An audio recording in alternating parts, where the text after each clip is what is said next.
Alright, welcome back everyone. It is reset day again, Monday, local time. Oh, Monday for me anyways, the end of Monday.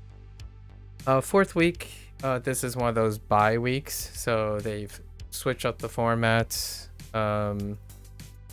it seems. So they're doing only milestone 2 and milestone 4.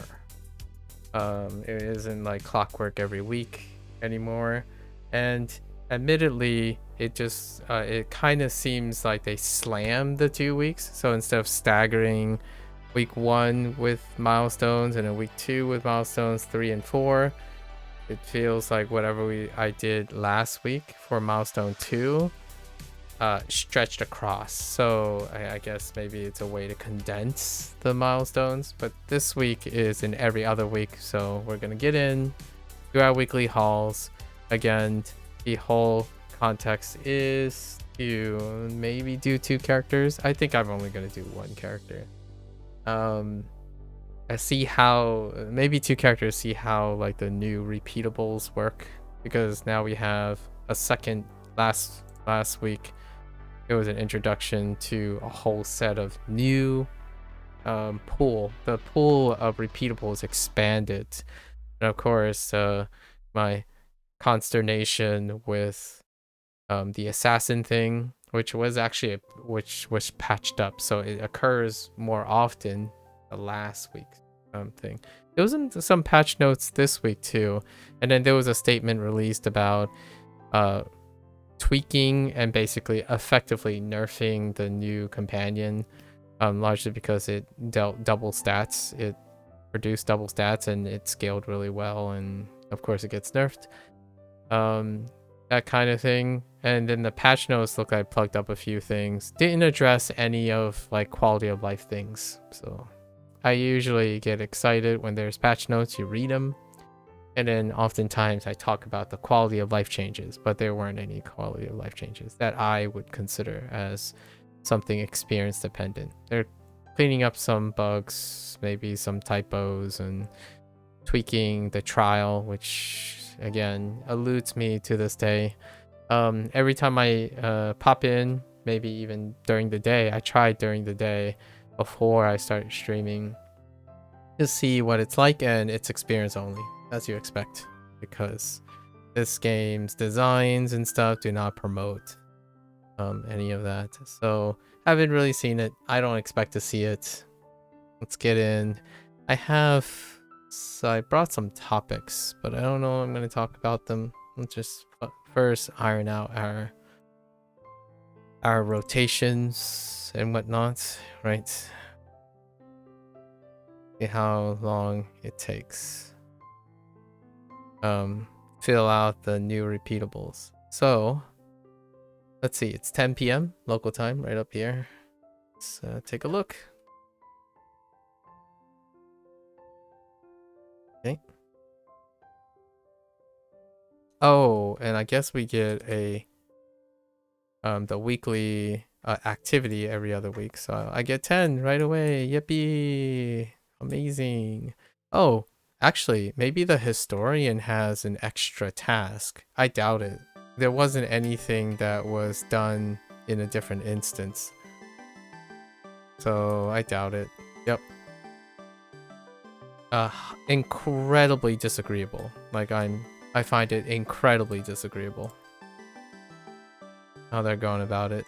It's to the point where it don't have just lackadaisical.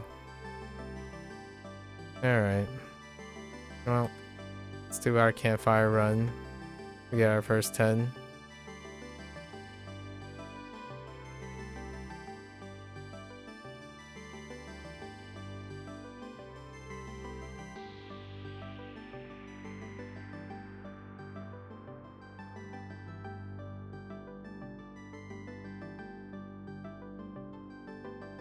Okay. Alright. Everyone back to your positions.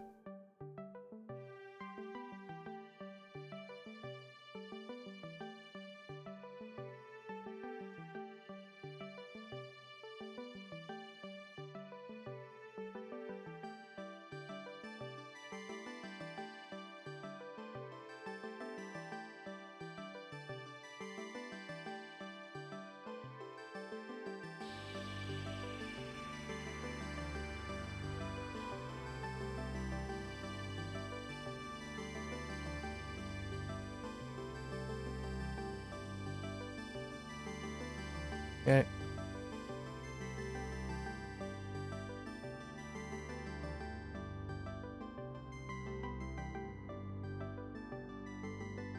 You know what would be really interesting quality of life change to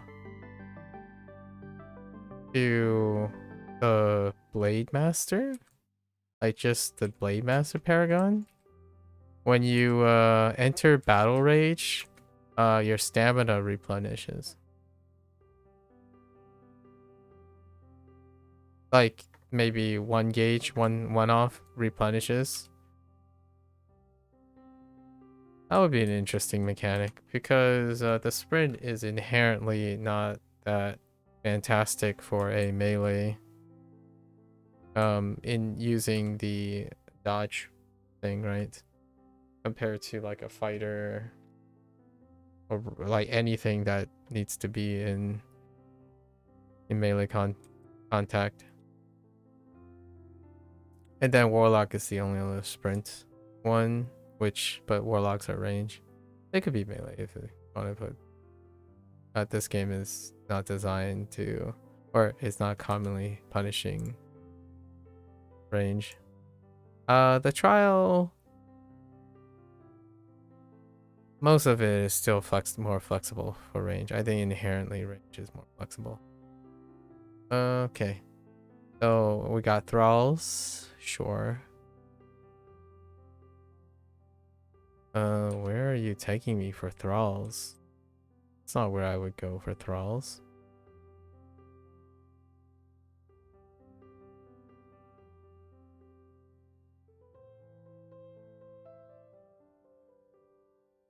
Okay.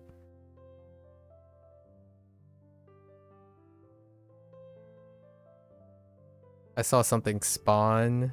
I just spawned in, so whenever I see something spawn, I kind of anticipate that someone was already there. Means an instance change for me.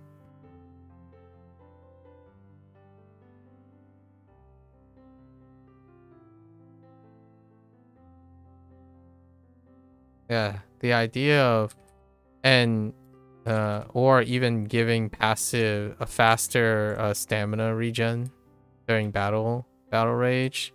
That sounds like it would be a wonderful natural fit for battle rage. Faster, stronger, faster, stronger, but potentially less vulnerable. Battle rage tends to be the point where someone takes a one shot to the face, honestly, from a healer perspective. Whenever I see a Blade Master enter battle rage, is when you just hover your reticle over the Blade Master because they're probably gonna get face slapped. Largely because they probably did the whole canceling thing and whatnot and out of stam. Oh, you only have to. Okay. End trolls is agreeable. Do I have patrol? I don't have patrol. Okay.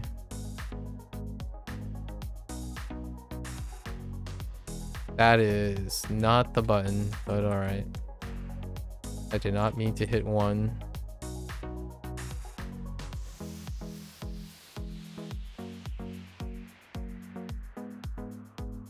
ADS, need tank. Ooh.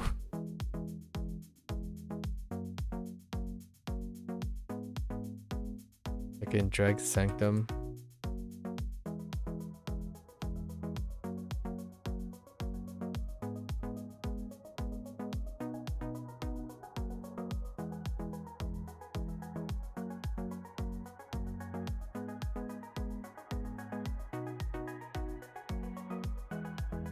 Yeah, for the assassin thing, how disagreeable assassins are is that whenever assassin comes up, the first assassin that spawns, I just help defeat me and then reset. It's an impediment. Assassins are impediments. I actually don't mind that assassins rarely come up. like pre-patch.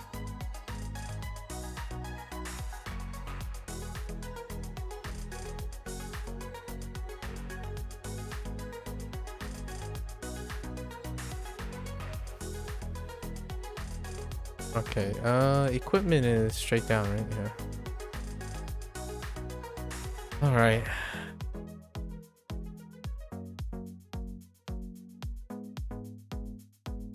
And then you have the Tamora event that is they're not updated. I think we're okay. We popped it down here. Oh no, that's not okay. Okay, that's fine.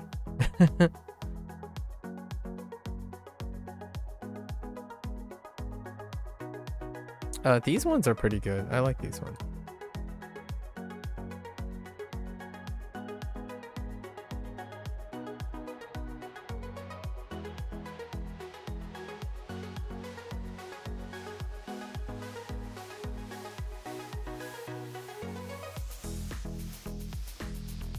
Yeah. This one, not too much. I mean, you walk in, you would think you do the thing where you collect them all into one space, but there's like a lot of fencing that makes the mobs coincidentally line of sight you on your AoE. It's kind of annoying. A wee bit. And not all of the mobs here are orcs. So you might not get drops. The chests are good though.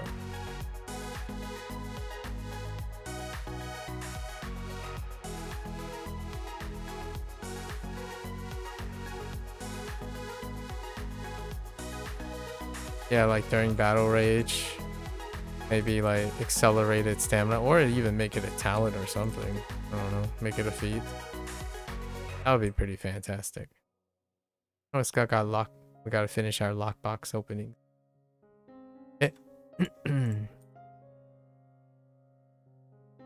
Back to the tower district.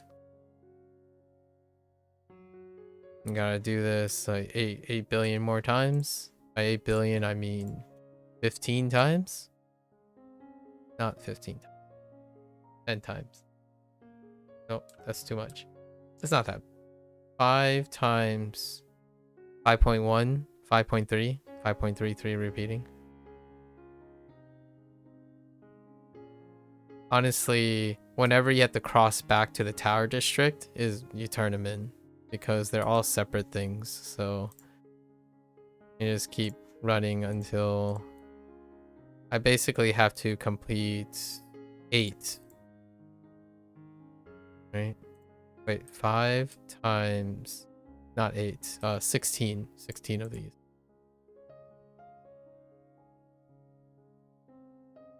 Next one, rescue prisoners. How does that work? Rescue prisoners and then, okay. So we could TP East Plaza. It'll save like less than half a second. Not really. Go. Okay. Skeletons are good. Prisoners. Oh, these prisoners. They remove the wraith requirements. However, and the summoner requirement. However, 10 prisoners is not hot. Very long. 10 prisoners is very long. 5 maybe.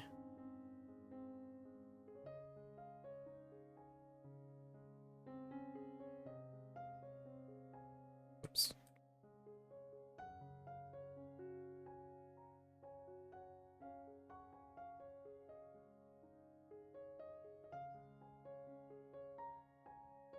The bottom level has 6, I think.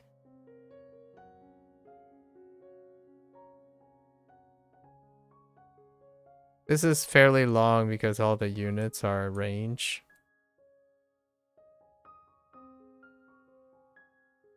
Oh, you're stuck just walking back and forth between places. And, well, if you play melee, walking back and forth.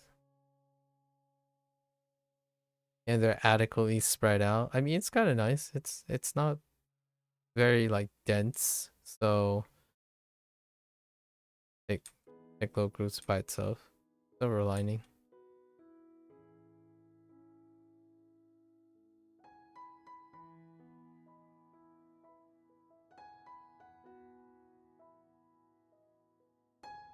Got to go to the upper floor for the last 4, I think. Actually, maybe last 3. Either 6 or 7 down here. I think it's 7.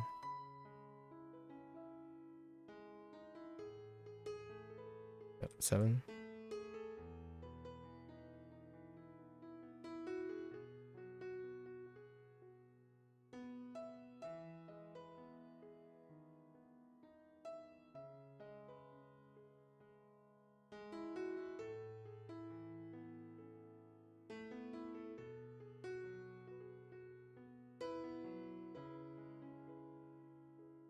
Wait, what the heck completed? Oh, dead. Undead. Undead mobs. That's nice. Got an overlap on undead.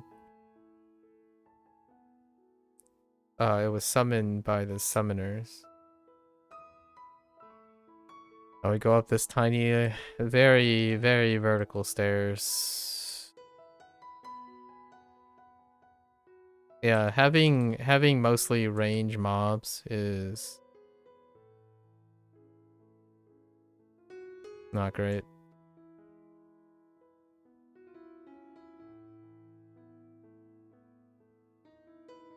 Unless you're one-shotting everything, then that's fine.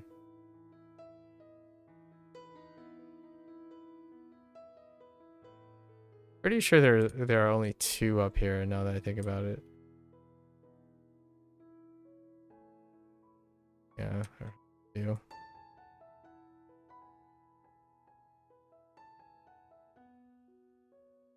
Oh, great. Yay, assassin. Hooray, assassins. So great.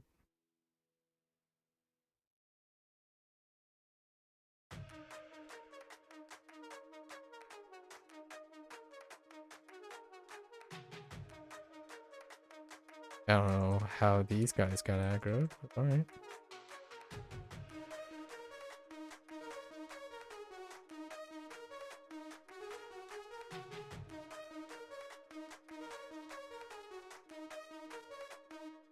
There are all the plus assassin things. Sabotage ration. Interesting. I don't think there's a TP point that's close to there. Where did the depths take me? Nope. But this is where I would double back, probably. High water is really bottom right, yeah? Yeah, so this is where I would take the closest, which is regardless of which way. So take the Tower District entrance, drop off the two quests, and then continue out of convenience. I was hoping to bump into an assassin so then I can just defeat myself and then not have to run into assassins because they're terrible. I'm actually genuinely not into the idea of how they if it was less capable of interfering with someone who isn't gonna sit there and hit plus over and over again, then that's another story. Medicinal herbs. Medicinal herbs is not as great. Although, oh no, that's the takedown one. 20. That's kind of high. Well, what else do we have? Stop the ritual. The ritual was like, oh, okay. All right. Ritual is good, I think. And just take out the little guys. Demon shows up. A devil shows up. That uses the same model as Baphomet and whatnot. 20 is too high for one round of this.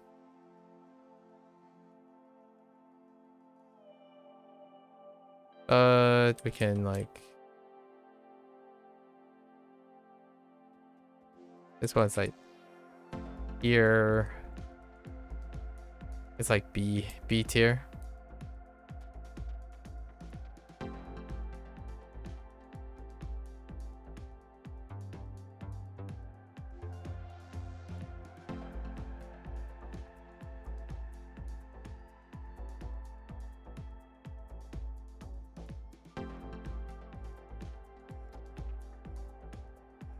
B tier.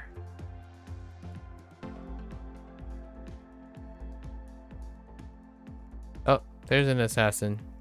Hello there.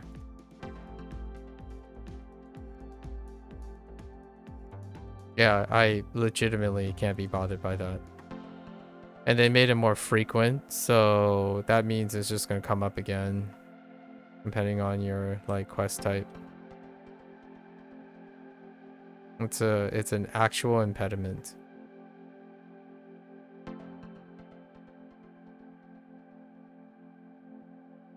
If you want a mechanic that constantly slows you down,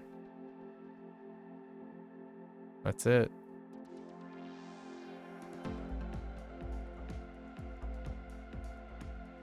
I would definitely be more open to it if there was like to compensate for the terrifying backlash of this suggestion, but everyone just auto groups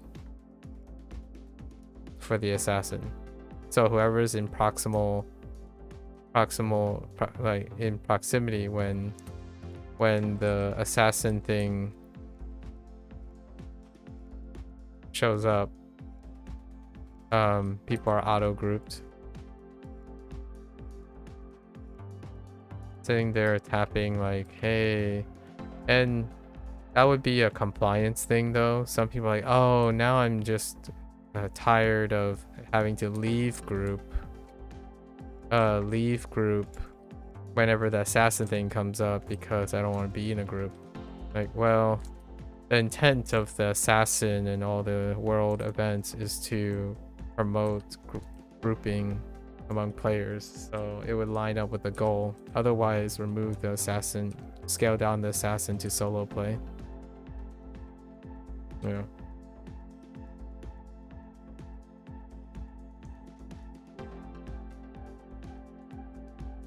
Alleviate the constant spam for DPS looking for assassin, etc.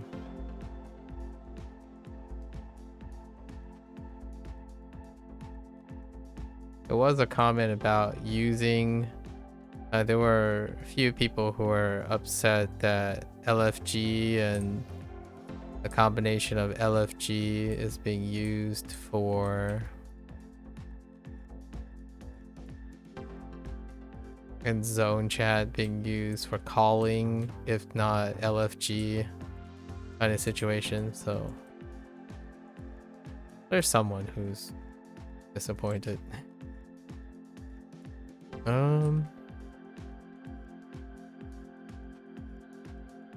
This is where I would go back. Yeah, I would go back. About the same distance. So we go back, we drop off this quest, take the elevator down, we did a ritual, then the elevator up to sabotage rations. Oh, know what sabotage ration? Which one that is? It can line up with something. I'm kind of curious how these quests are staggered. Maybe you can get the same ones from the same area? Nope. They're probably staggered strategically, that they're always separated like this. Yep, probably. I wouldn't put it past them.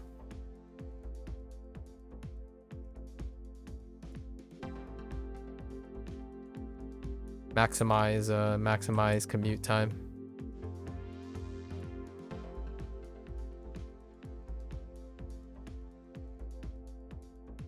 I wouldn't be surprised.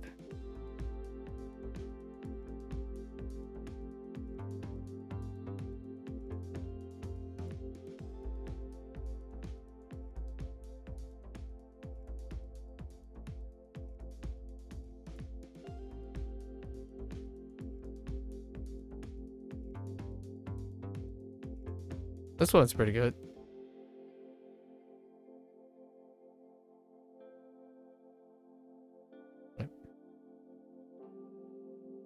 Yep. And then go north. There's an elevator nearby. A what? Stops dead right here. I think it's up here.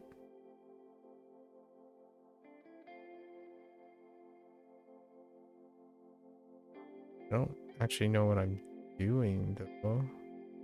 Oh, that's new.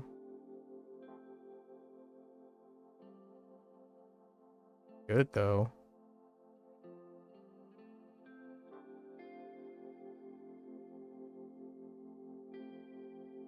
Two in that corner. Okay. None in this corner.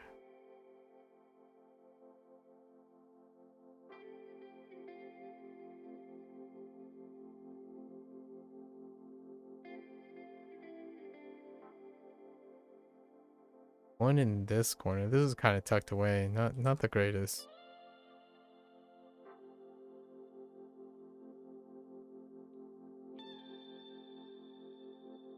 Is there one over here though? Nope.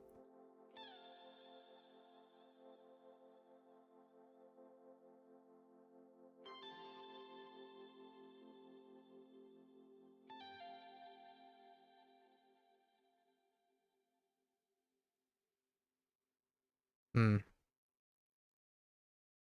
Not liking how this looks. We got 1, 2. That corner is pretty good. Is there anything up here? No. No. Okay, so there's one here.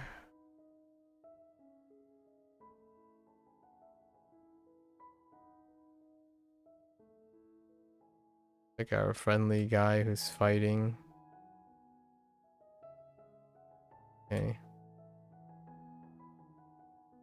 And one here.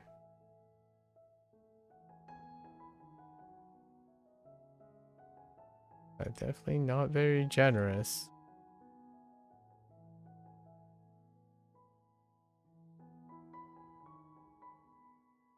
Oh, yeah. Not very generous.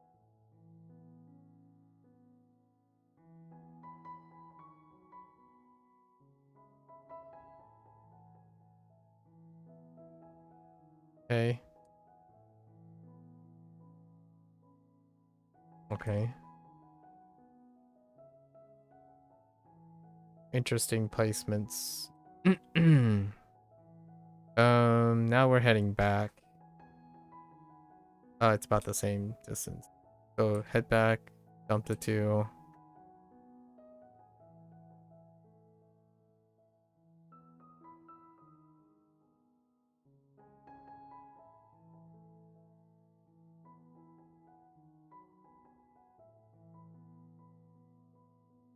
Wraiths.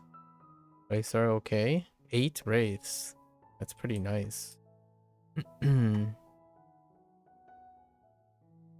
What else we got?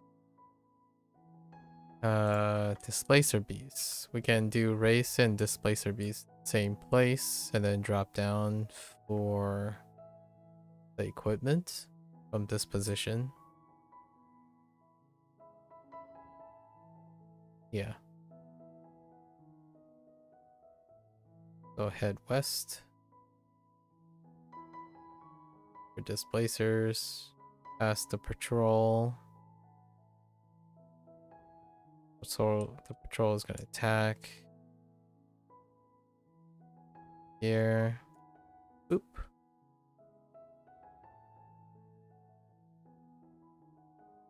Oop.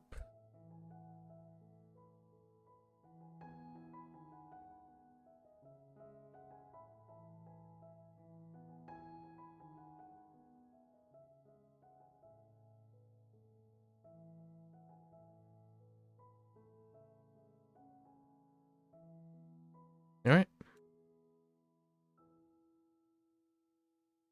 Grab the vest here. Good.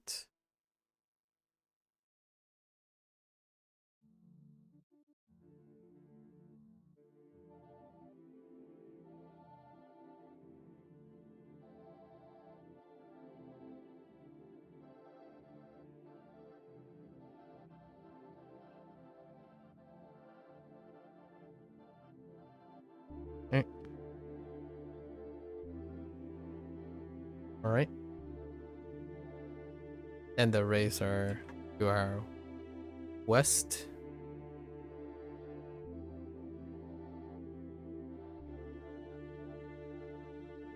Although you kind of have to drop down. No, I don't think you can do it this way. And someone's already here, so this is where our prime time to switch to another instance because mobs are not collective. They're not collectively shared. We can do this, hop along the side, drop down, and then we hit our first wraith.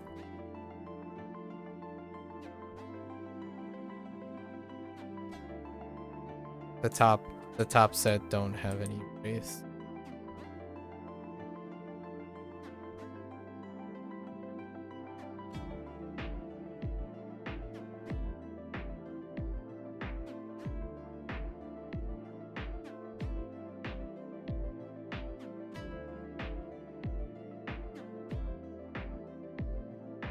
That set doesn't have any race. You hop, you hop.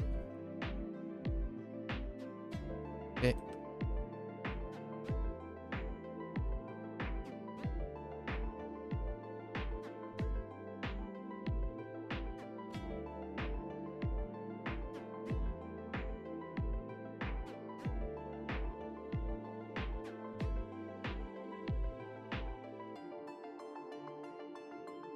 Are there not?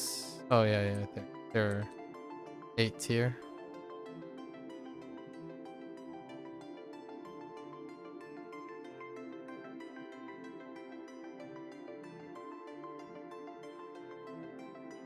Okie dokie. I'm not gonna go back up. Let's go here and see what else can overlap. And going down here and over here will take time. So we'll drop the 2 off.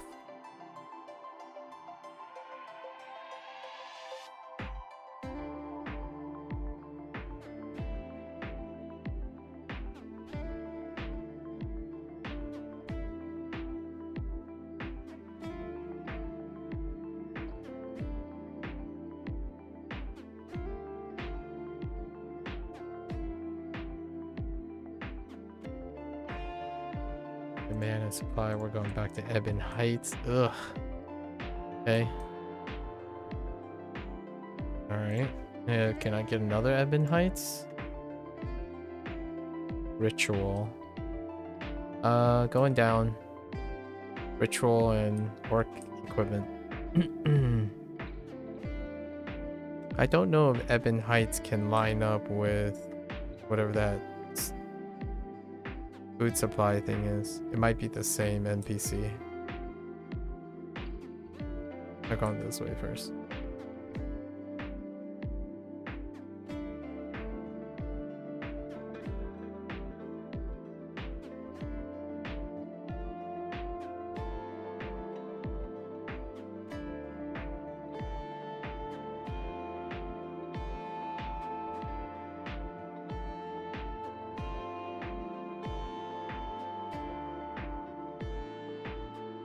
Somebody was already through here.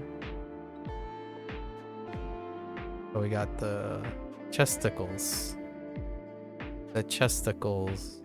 All we're after. My chesticles.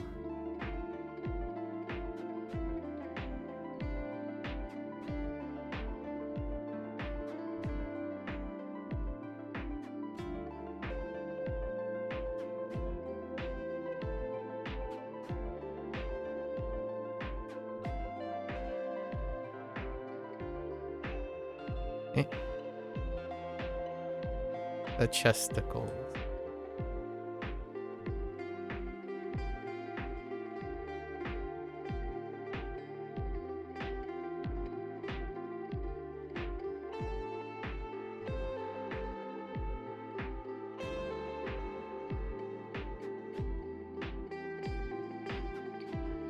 Okay.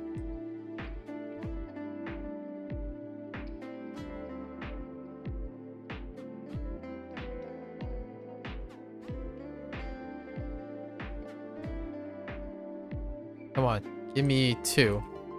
Nice. Alright. And we stop the ritual. The ritual then leads to Ebon Heights, right? Do that. Where are we at now? 70? So 6 more?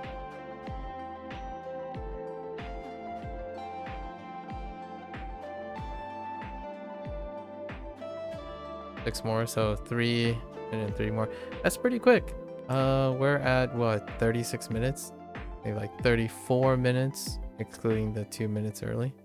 Oh, hi. You're just chilling here.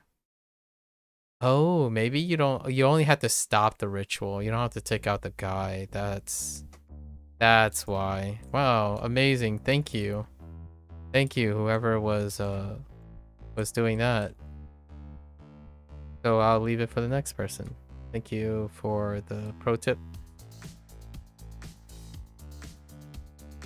Couldn't be bothered. So, I mean, the instructions were to stop the ritual.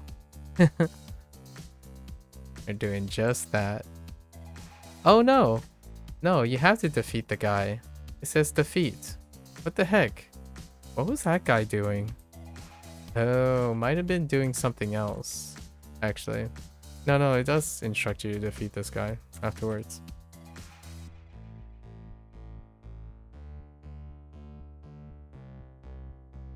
Weird. That's spawn time, though. Instant respawn.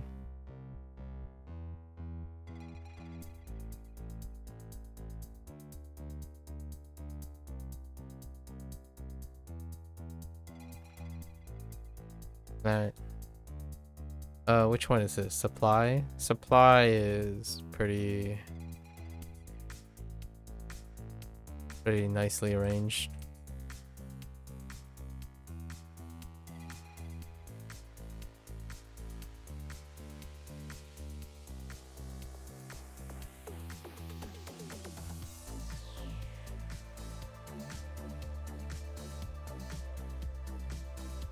Okay.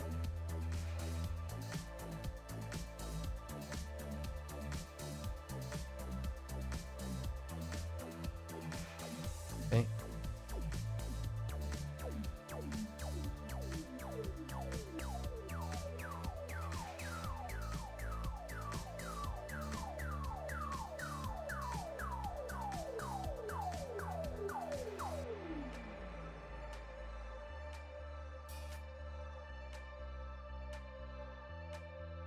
Okay. Go through here. Pop this guy because he's tethered to that other guy.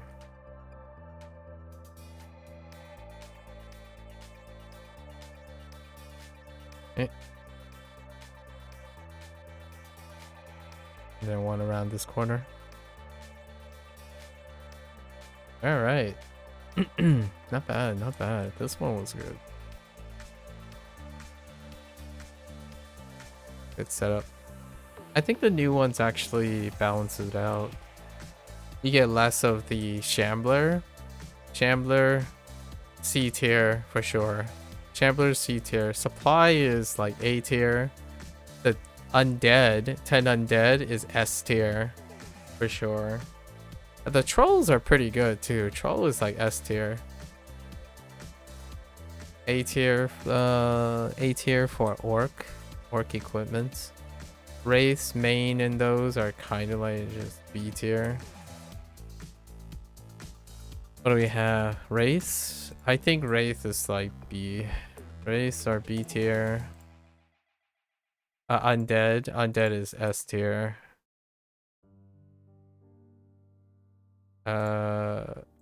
Null problems? Nulls are that's B. Oh, null is like C. Null is C. Trolls. Trolls are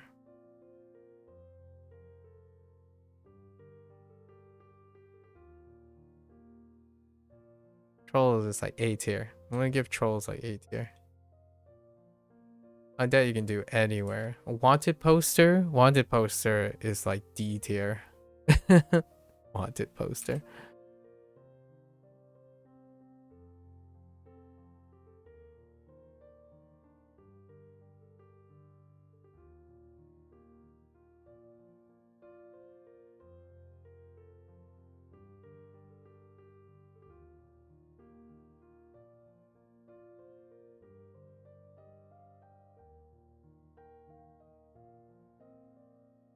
I think we've seen all of them enough times. One of the big things about null being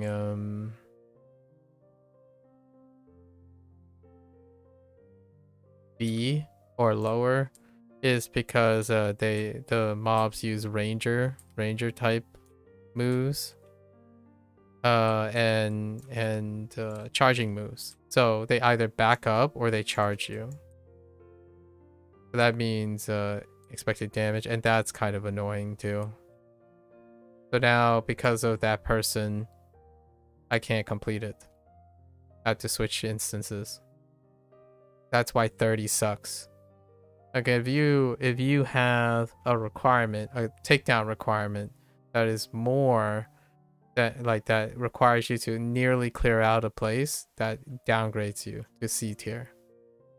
It immediately downgrade. It's faster doing this than waiting for whoever to play chicken on leaving the area. So that guy already wiped 15 of the nulls out, at least 15 of them.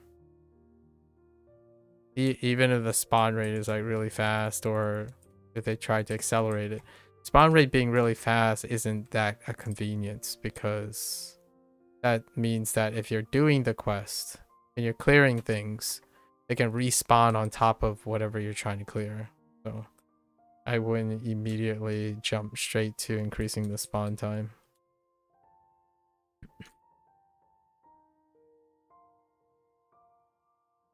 Yeah, I think nulls is C tier. Largely because orc equipment is higher because you still have boxes. Boxes allow you to not have to kill anything.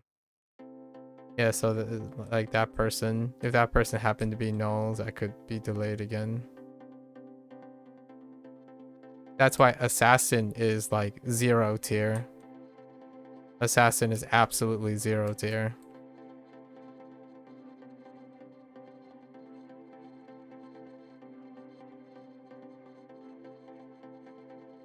Oh wait, I lied. Assassin's like F tier. Tenebroth is 0 tier.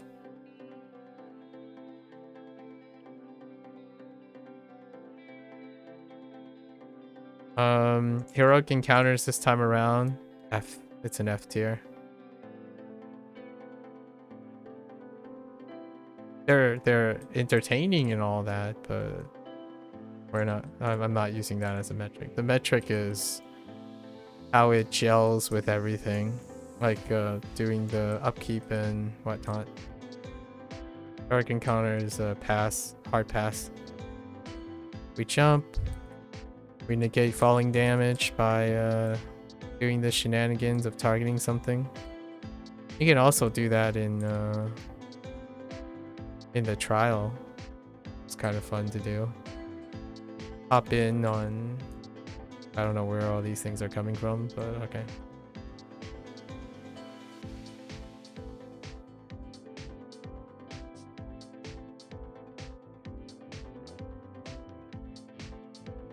Alright, that's not too bad. 45 minutes by the time we get back. For 100?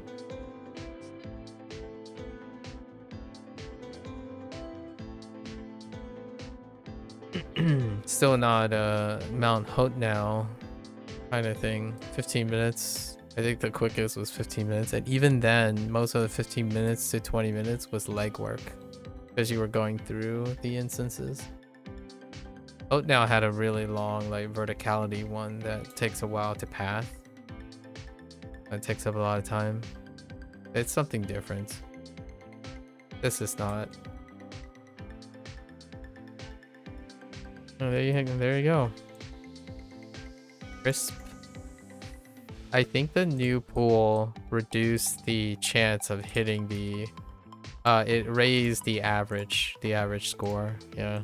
Actually, I haven't even seen wanted poster come up once. Maybe there's just no wanted posters anymore. Yeah. And not one time did it hit wanted poster. Perhaps that's the method to the madness. We'll do a second character just to see if it's a fluke or not. Rotating out wanted posters makes sense. So maybe it's thematic, which is great actually if it's thematic, where basically you finished a specific set, so now it wouldn't make sense, right? It wouldn't thematically make sense to be pulling down wanted posters and stirring up, and somehow I'm in combat when you enter. I don't know why that's a thing.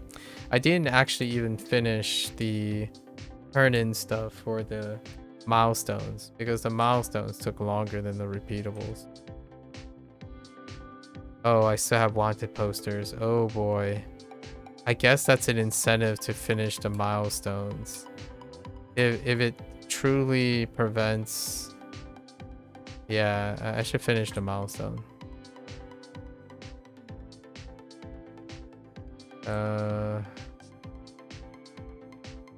I still gotta finish the milestones on this guy. Still gotta ignore these for now. I didn't get any of these three. The patrol wanted poster, the last set of repeatables weren't available anymore. So that's kind of nice. I mean, I'm okay with that. I trade off the first set for the second set for sure. On average, it's an increase. So we gotta turn these guys in as well. Last. Which one was this? I think this one was... What?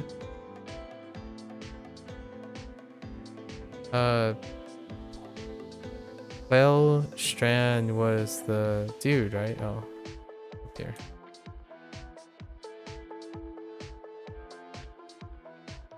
East Plaza.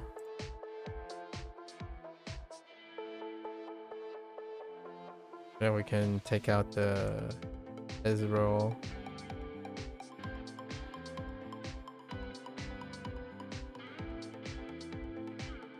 And then maybe pick up some wanted posters.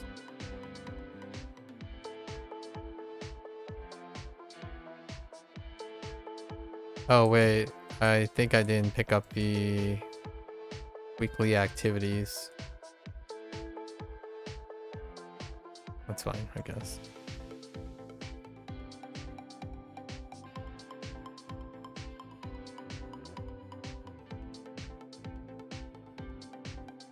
There are these guys.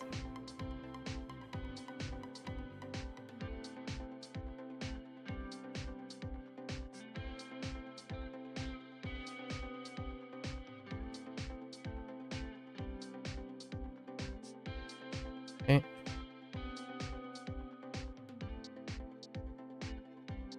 Not you guys. Someone took out this middle one, but good news is they didn't take out the ones with these in it.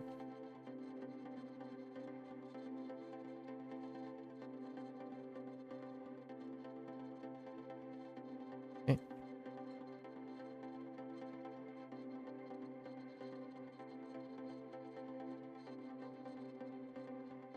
Okay.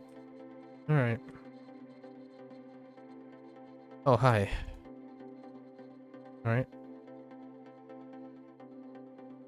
Off we go. Just a car is faster than the Blade Master in terms of like doing utility stuff. It's kind of a unfortunate state of affairs. Which one was this? Where are we going with it? Oh, gotta take our wanted post.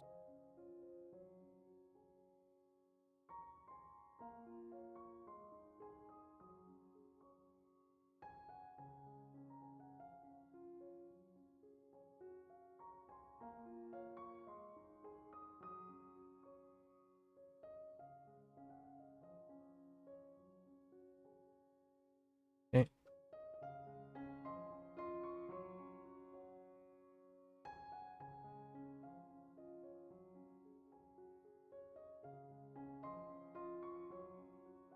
Over here. Oh,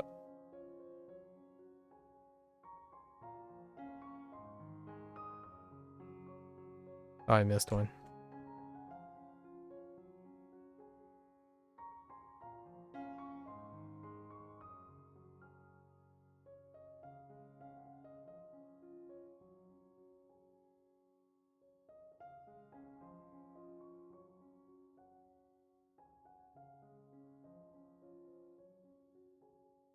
Okay.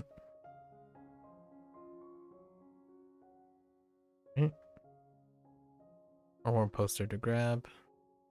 Hmm.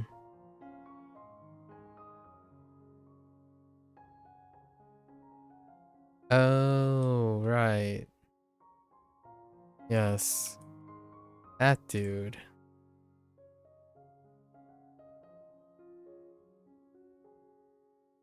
That's fine. Gotta grab the last poster. Take this.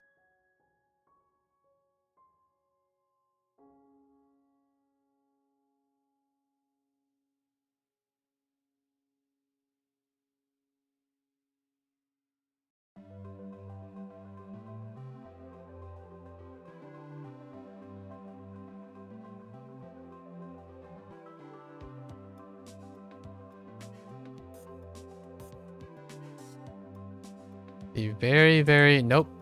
Of course. 8 billion light years away. Yep.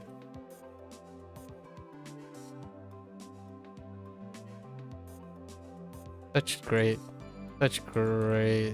setup. This will probably trigger the assassin thing too.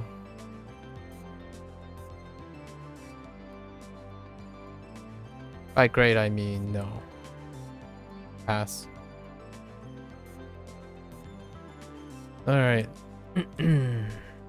Yep, and then let me guess. One of them... Okay. I was about to say. Keep me in combat for 8 billion years. Okay.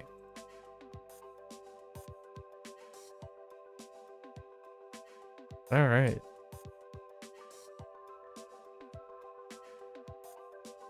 I don't know where this is. And we're not doing we're not doing fighter after that. I technically can do all 3 characters, so pretty okay. Pretty okay.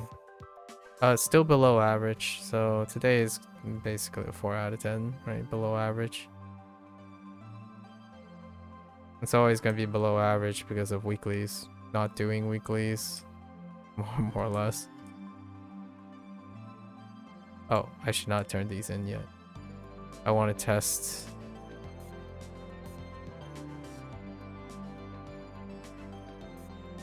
I want to test the thing. The pool. Then we can pick up our historian thing.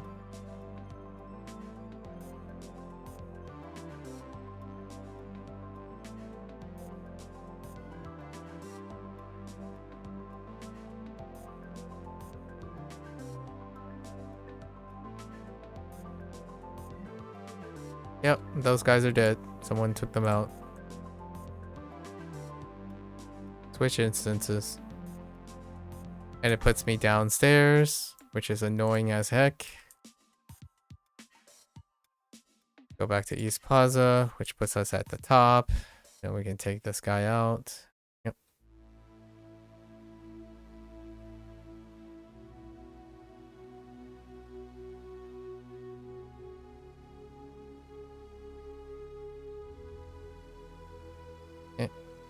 Pick the orb fish thing.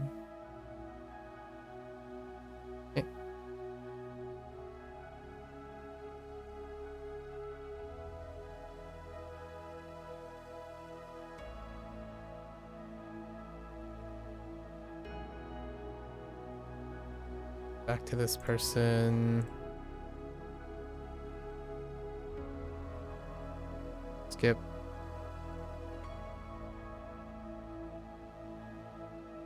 Oh, wait. Okay. Now we take ambush party. Oh no. Actually no. I think that's it. Yeah, we reveal the plot of yeah. We reveal the plot. Something sinister is happening. They find out that what's his name? Sam Zestom or something is trying to corrupt a celestial, right? And then that's it. So now we hand everything in and see. Oh, we do have the activity as well. No problems, right? Yeah, so they rotated out. I actually quite like that. Maybe it might be upgraded to a 5 out of 5, 5 out of 10. Huh.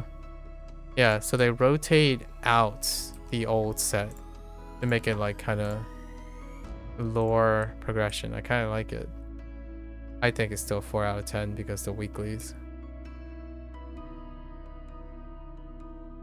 Let's see. Nulls, ritual, race. So we go from nulls to wraiths to ritual, and then leap out to do the weekly.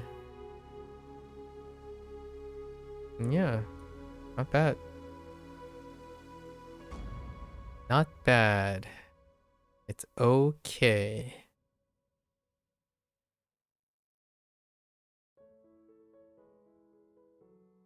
I often am curious if when they talk about like designing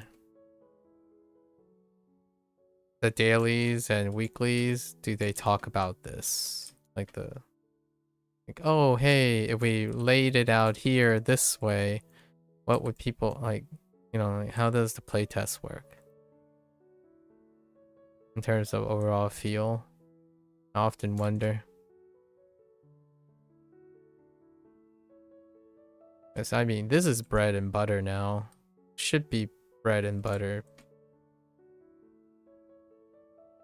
Given how often this setup and this type of layout has been used across Neverwinter's history.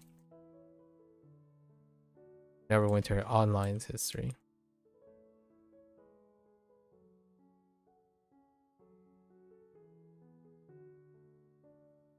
Imagine over 11 years of tweaking led to taking steps backwards. Obviously, leaderships change and keeps change.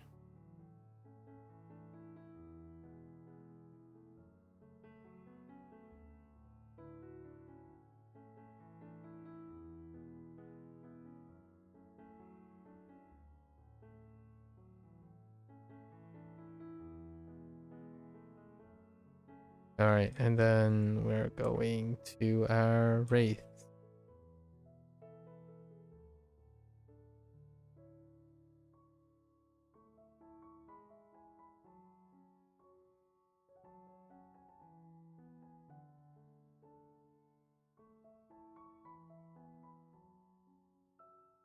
Jump, jump.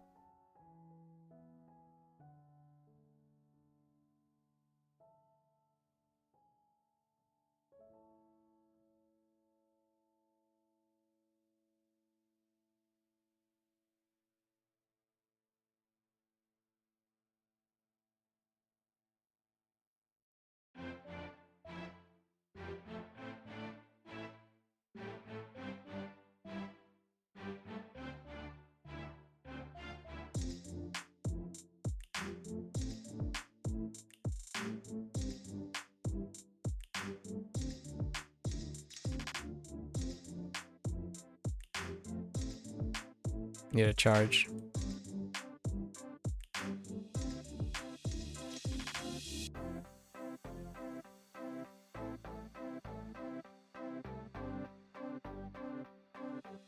Oh, I see. Those guys are tethered to this mob down here. Interesting. Or maybe the pathing makes you go through the loop regardless if you drop down or not. Which attracts that one group. So it's really not shortcutting anything.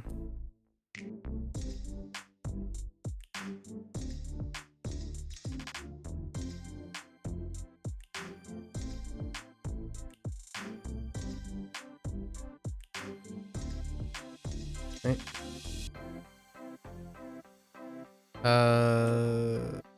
Yeah, we don't want to walk down the thing. So never mind. Just not doing the ritual yet. Oh look, the assassin stuff is up again. Bump into assassin. Come on. Nope.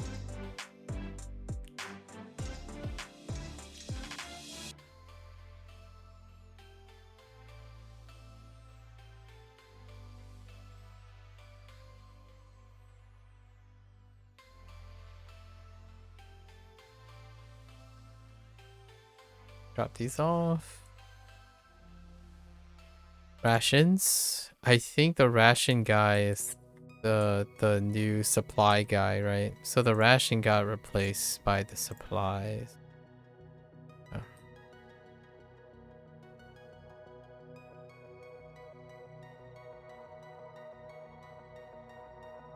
So I guess we're gonna go equipment, ritual. Oh, I forgot to do the weekly. 40, okay.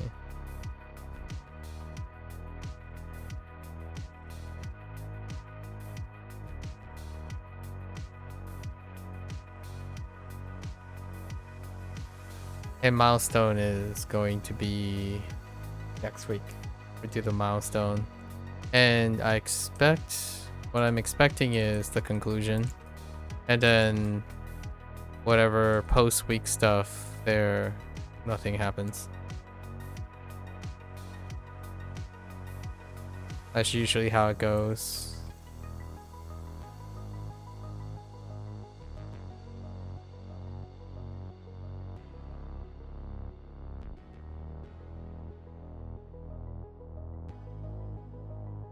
One quality of life thing would be to make radiant charge instant.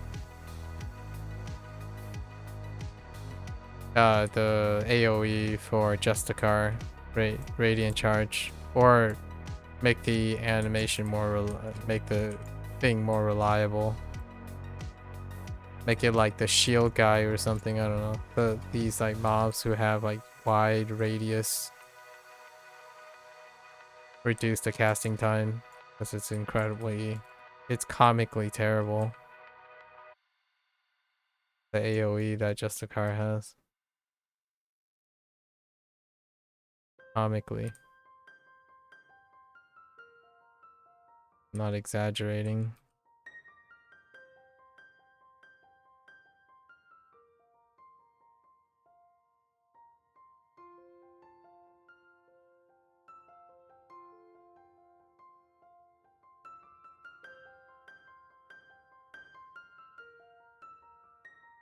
Okay.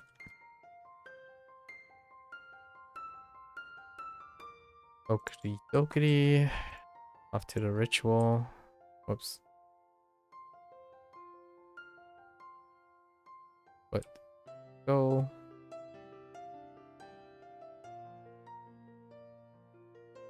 And we'll open some lockboxes. I think we opened like 50 last time. Got like 25 open. I think I picked up 20. Yeah, we have 32. See if we get the now nerfed companion, and or the mount.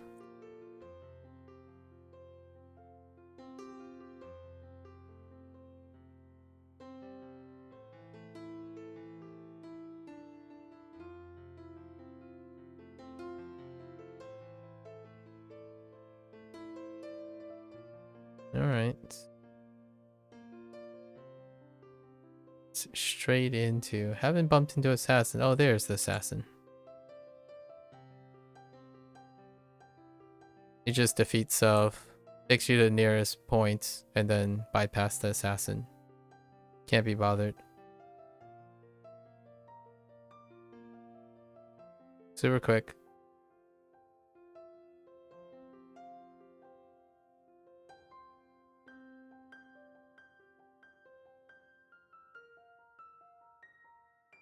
Alright, so supplies, there were 2 over here.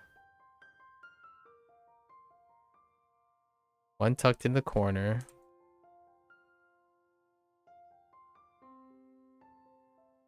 Okay. So 1 here. 1 here. Actually, going in the reverse direction might be. Let's head this way instead. Yeah.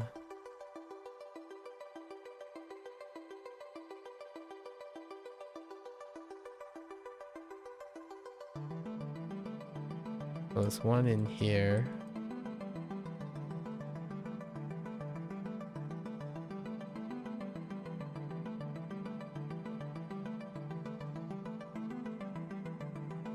Actually, don't know. There's 1 over here. Oh, yeah. Okay. Okay. And there's 1 more. That'd be pretty nice.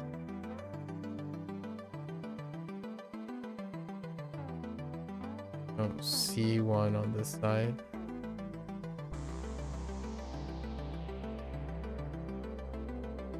Nope. So we take out these guys. Oh, that's pretty good.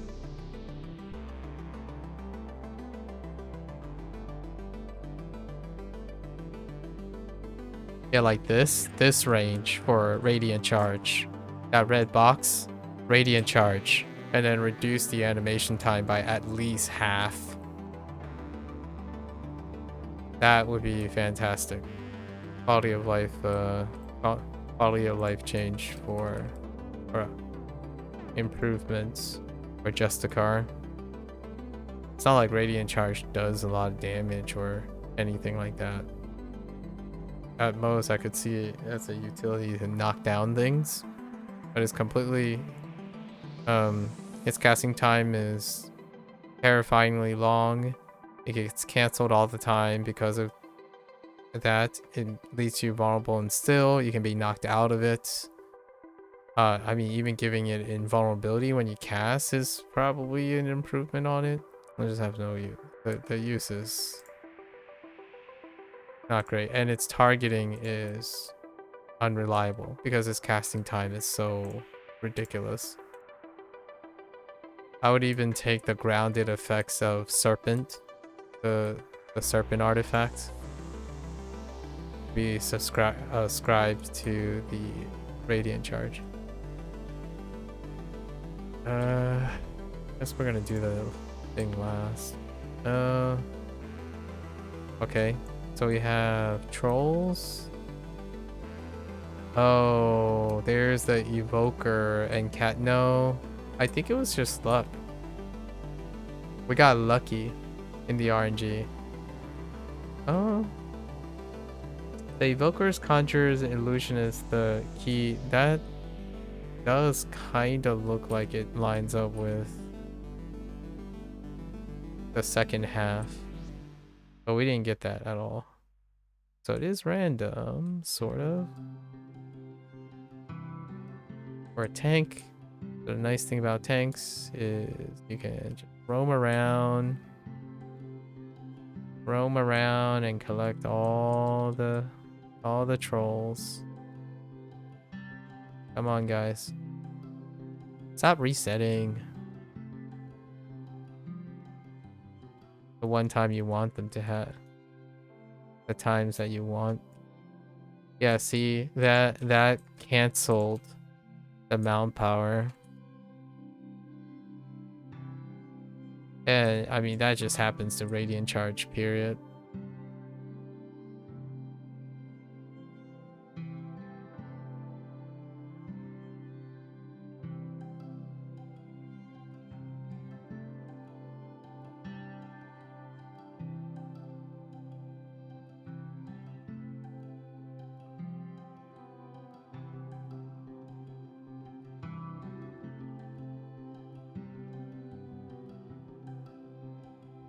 Immune, maybe like immune to most CCs while radiant charges up is probably a nice thing at minimum. Okay, Vanishing Act is not great. Very not great. I think Vanishing Act is C tier.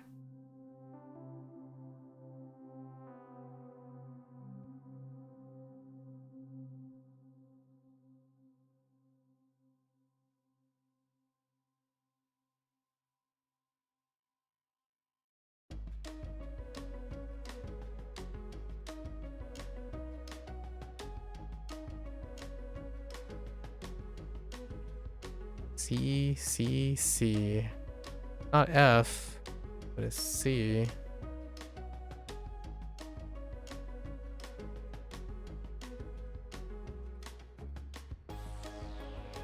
Because illusionists and summoners are butt hits.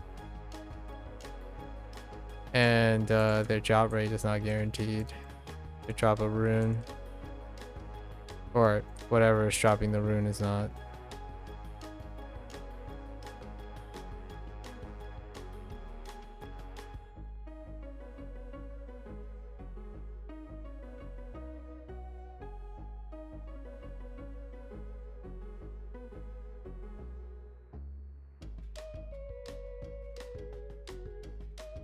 Maybe the big guys are the ones. No, it's illusionists and invokers.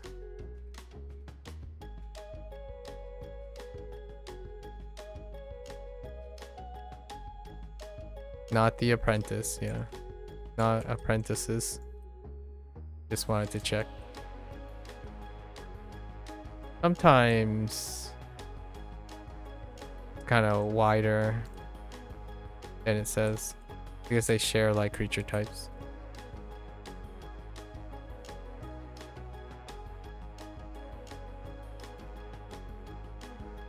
Don't want to go near that circle. Toxic.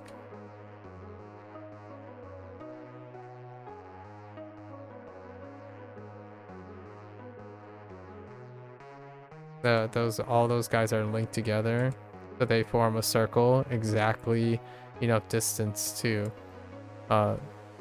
cause you to have to walk around and not be able to hit them with AoE.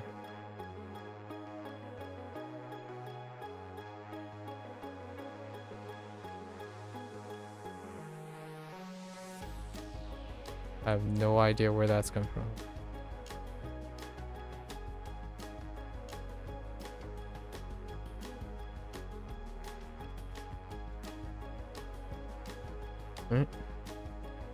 You have to like clear nearly the whole place.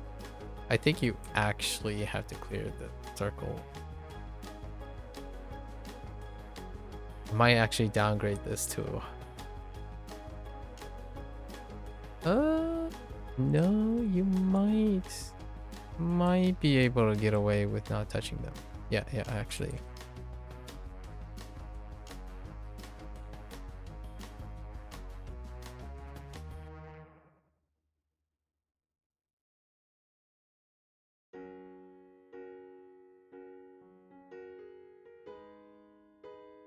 Also, Illusionist's like attack still goes off even after death. Like little detail. Annoying. Is there another guy down here? Nope. You actually have to take care of those guys. Oh, wait. Yep. Unless you can interact with the same guy. Let's find out. Nope, just kidding. Nice. That guy's forever having his soul sucked out. Now let's do the...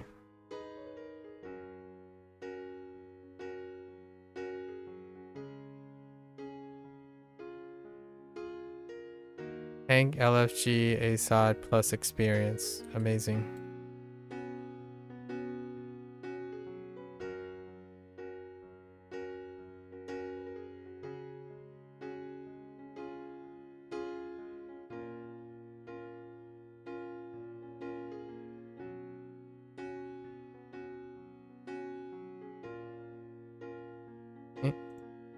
If I run.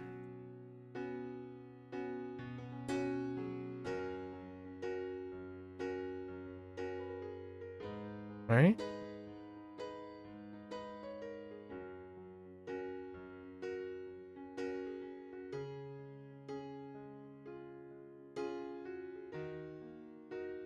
This is actually slower on the Justicar. Largely because it's single target. Tanks have... Well... I would say the Sentinel's single target was alright. Until some wonderful champ thought it was the best idea to balance or make tanks weaker by thinking that saying, oh no, but it's gonna be compensated and all that stuff with new variety. Nope, took the variety right out of the bag. One of those things.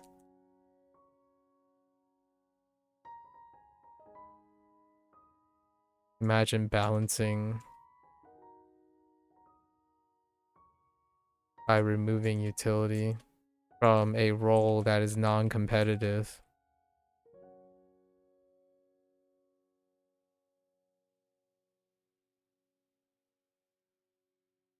And then ever since then, there have been like 3 or 4 modules trying to like band-aid the situation by having more gear focused to tanks and healers. Like a great band-aid, you have to run dungeons with abysmal percentages.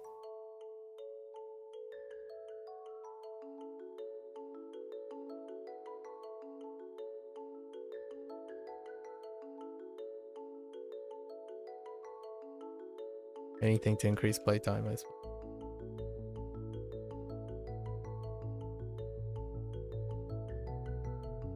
Okay.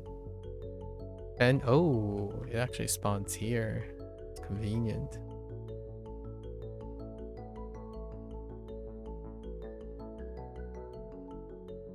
Alright. Race. Okay, I'm getting the feel. Ritual. Yeah, so new pool. The pool gets changed up. Not bad, not bad.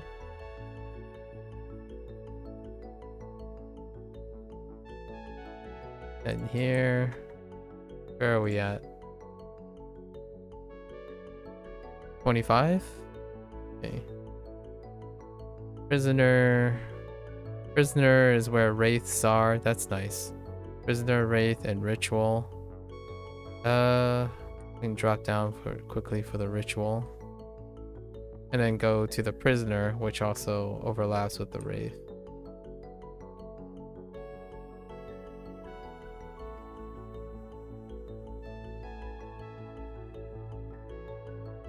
I do the ritual because East Plaza is a teleporting spot, so you can get on top of it regardless of how far you are.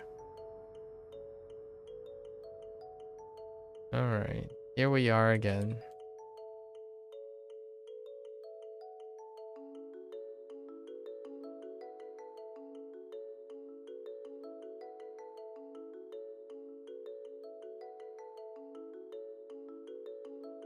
Okay.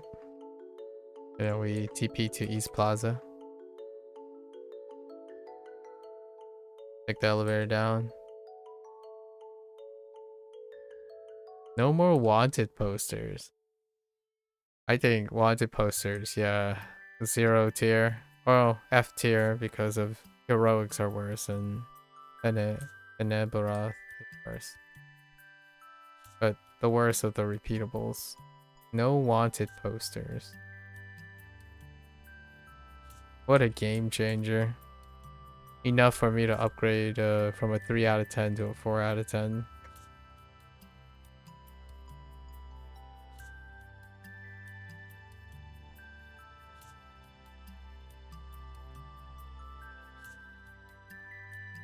This one is a C. But the Wraith thing is not a C. The Wraith thing is B. B on average. A prisoner is a C.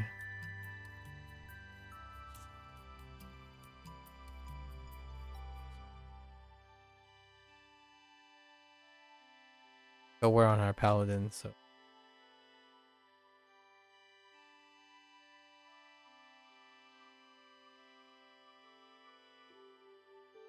It's alleviated by having a charge skill. Charge skill and not bounding slam. Bounding slam.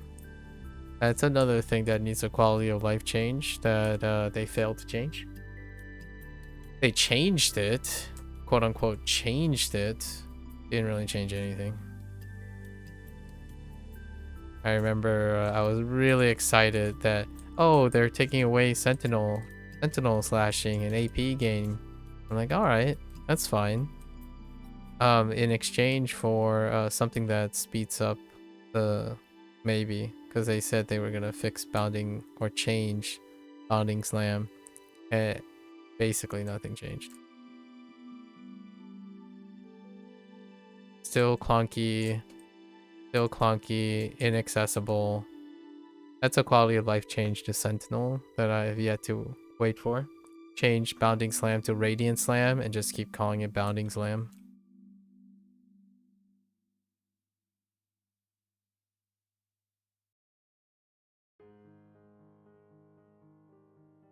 The one thing about Sentinel Slash is the whole Sentinel Slash thing is it gains access to charging a Savage Advance, which allows you to reposition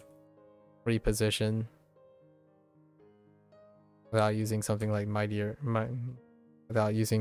Leap or something, or using your Punishing Charge, which is your aggro button.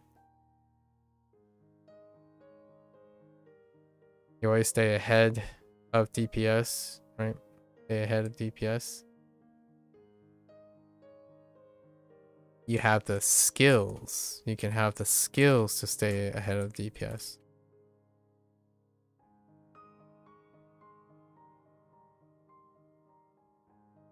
Alternatively, you know, a belligerent dev that tries to defend the Sentinel Slash change would be like, well, it's a skill issue because the DPS should be waiting for the tank.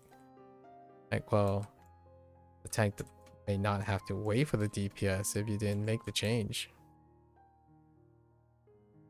One's proactive, the other one is victim blaming.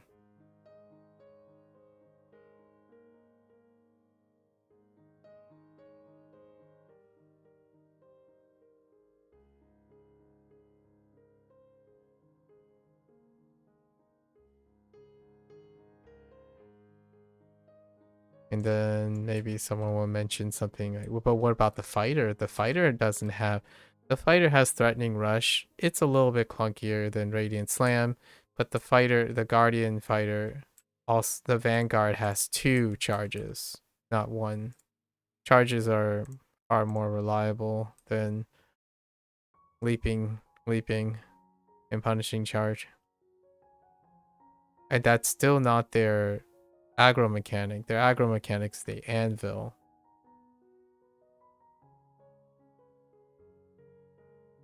Also, they have a range, so they can shield throw, right? Shield throw. And Justicar has Bane, and Smite, which are range.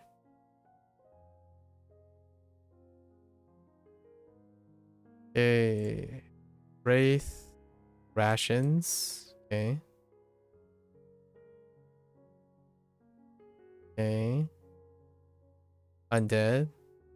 Nice. Ambush. Oh, no. I think it's RNG. It was RNG. We just had very good RNG. The pools didn't change. Because we just got patrol.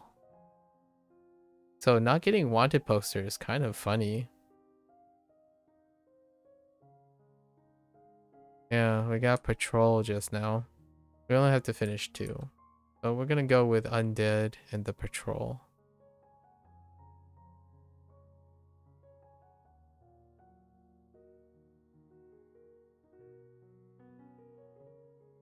Excuse me, 1 HP guy.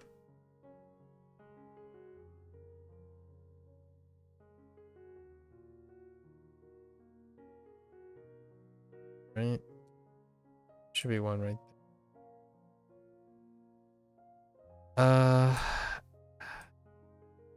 Could have went east to take out the undead. Thralls, I think, are considered.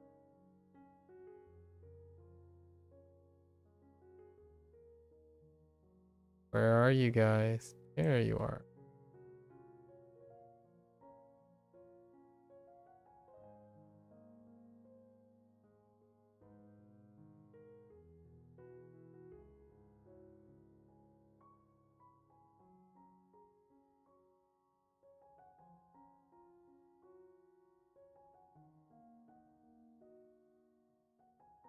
Oh wait, they summon undeads. That's fine. It I'm gonna get knocked off. Yep, because poison counters, in my opinion, another quality of life. Poison damage counters should not count towards the dismount. Dots should not count as dismount damage.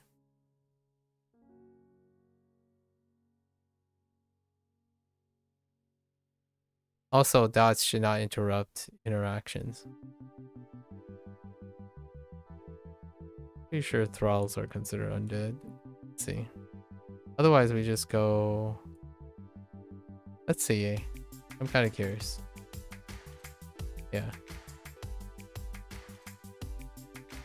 They're listed under thrall, but they're zombie thralls.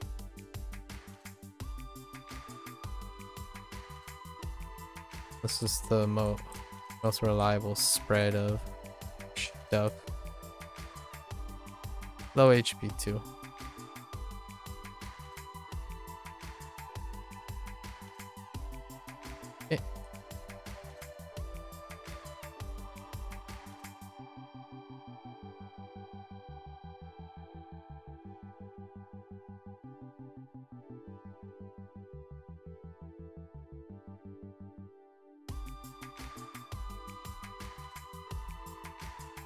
Just the zombie ones though, not the regular ones. There are thralls that are not zombies in this group.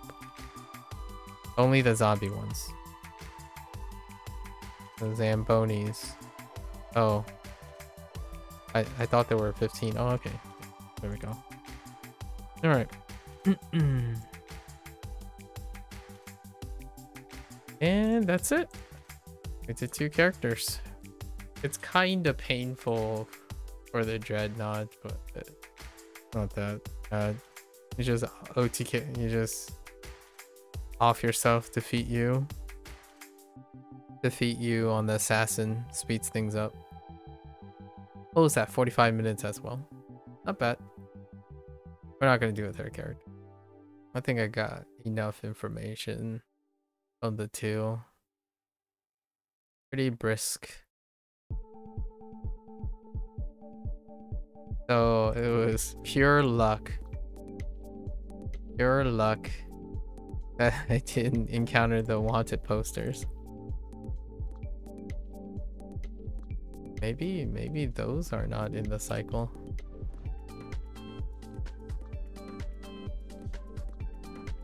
All right.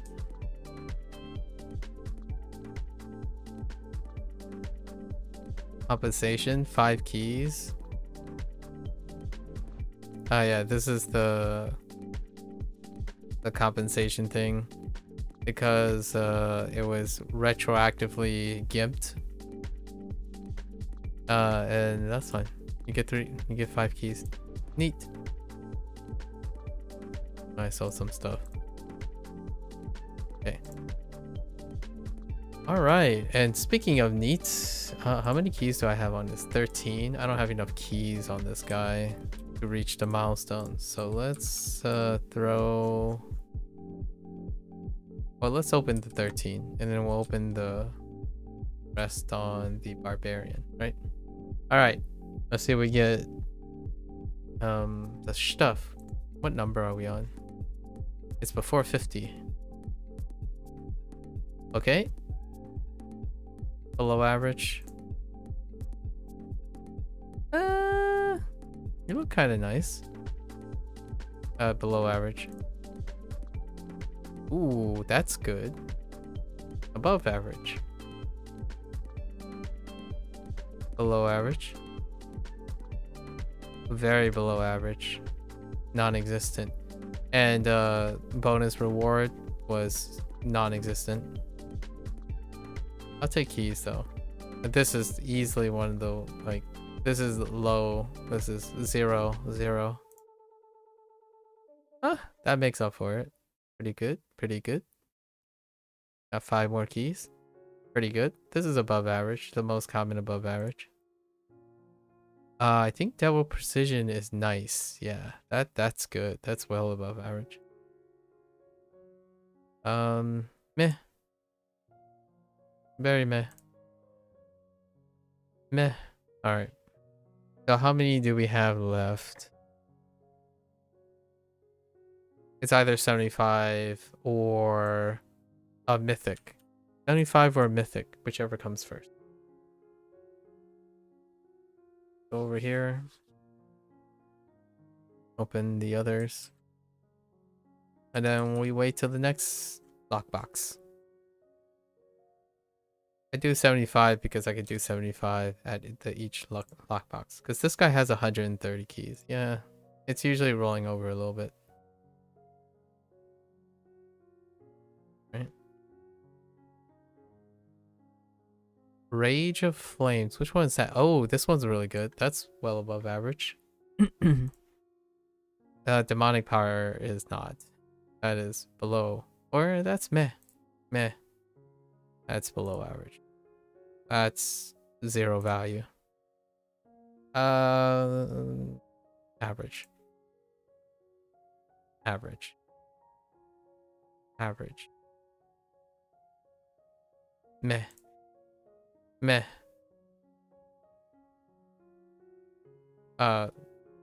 If you keep hitting these, fine. A white owlbear. Pretty meh. We're running out of chances. Ugh. Yee. An axe beak. Last key. Yep, that's it. All we got. Off to the next month. Right? No mythic this time. We got a mythic last time. It's kind of like every other. Yeah, that's it. I already did my random queues, actually. Oh, no, I didn't do my random queues.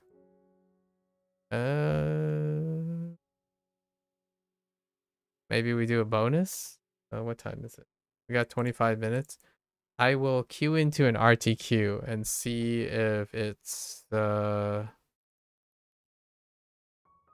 new one, so I could show something from the new thing. Maybe.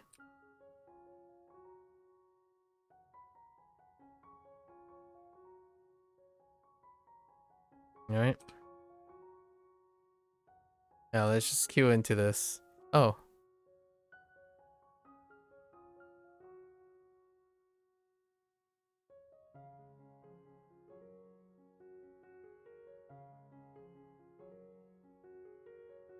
There we go. I mean, they just happen to be looking for someone, so let's see.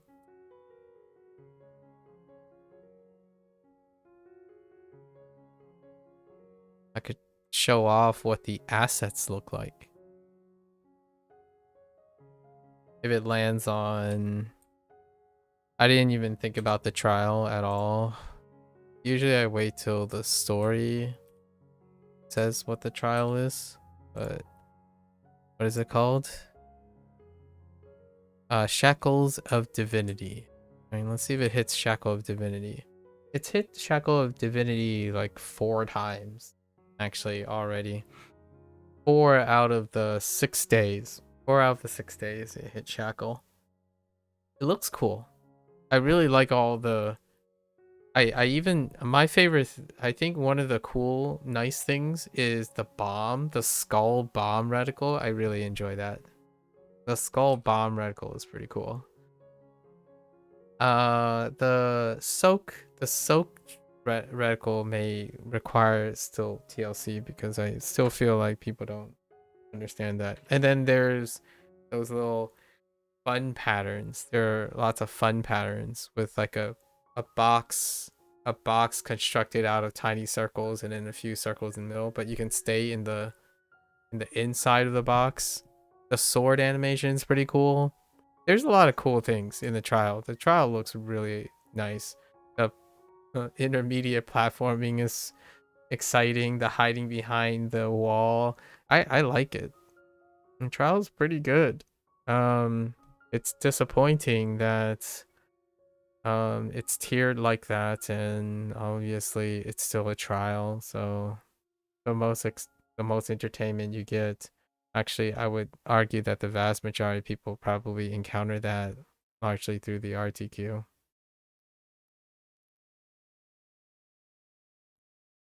Can we get it?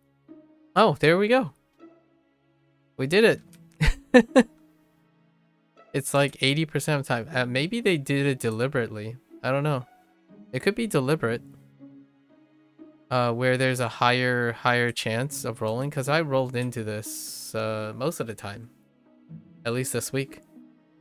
The last 2 weeks, actually. And then there's always someone that's gonna say, lol, this is my first time, or I don't know what to do, and please stay. Like there are actual groups that they line up, and then you land on the last group, and the person was like, please stay, like don't leave, don't worry, we'll get this. Like that's kind of the mentality, right? And these are LFG groups, not random groups. And then now they're just chatting now about the mechanics and stuff, and it comes down to just avoid red zones, kill red ball mobs, avoid red, and then jump back up and stand behind a wall, right? But the thing is, I honestly am not that curious to look at an advanced or a master run to see how it differs. Actually, because it's irrelevant. But look, we can have a look. This is no matter what, a tank can't immune this. So that's to demonstrate that. And then they do the what is it? Valkyrio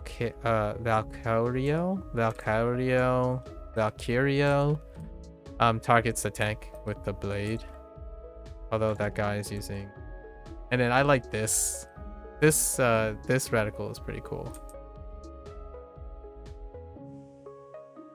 It's different from the soak one to tell you that, oh, you wanna, yeah, and you can't avoid this. The pushback. This one, like, lots of red, pretty cool, really neat. I'm under the impression that tanks are always on the east side just to stay away from things, because those things stash back in. And then now there's the anti-melee one. I mean anti-range one. And then now we have the little tiny beams, right? It's a spectacle. Trials are a really wonderful spectacle.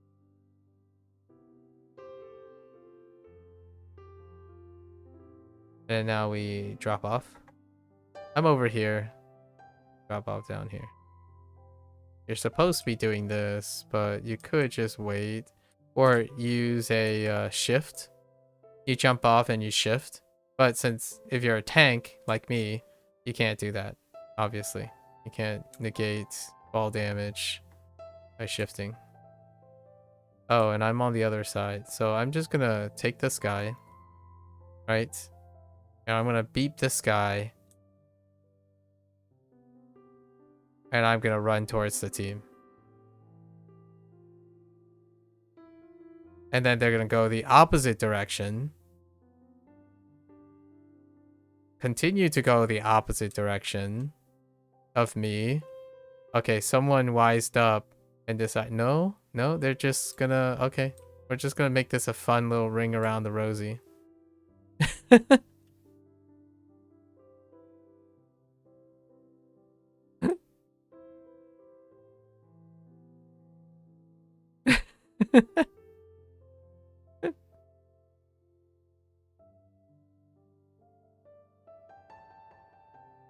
Kind of funny. Like, how much money would you bet that no pain giver looks backwards? Someone did look back, but I think that was it.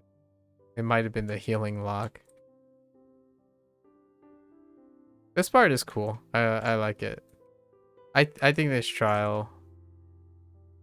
Oh yeah, we can't stand on the runes. That's right. You keep getting knocked back. Stop!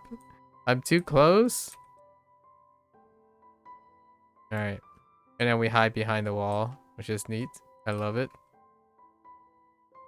A neat trial.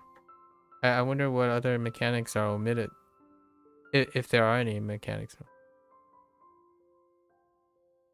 Never run ASOD, please. Yep. That's some elitist talk right there. Because that guy probably had run ASOD and then they're making like a comment like, oh, you guys have no idea what to do. Like IQ is 8 points. That's the type of comment you get all the time. Not even related to ASOD. Like any of the trials, it's like, oh hey, look, people are dumb, and then meanwhile they're in the group, and somehow whoever is making those comments think that they're the exception of ignorance. That's Neverwinter vets. That's the people that these trials are designed for. That's the type of attitude.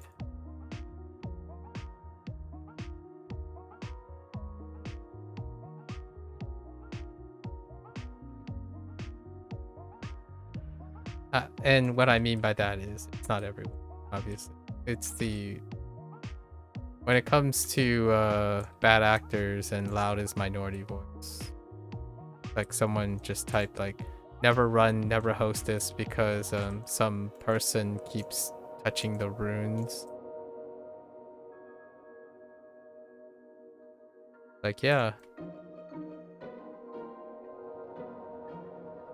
I think it was me actually. I kept touching the little thing, but I thought I was maybe far enough from the steps. I was not.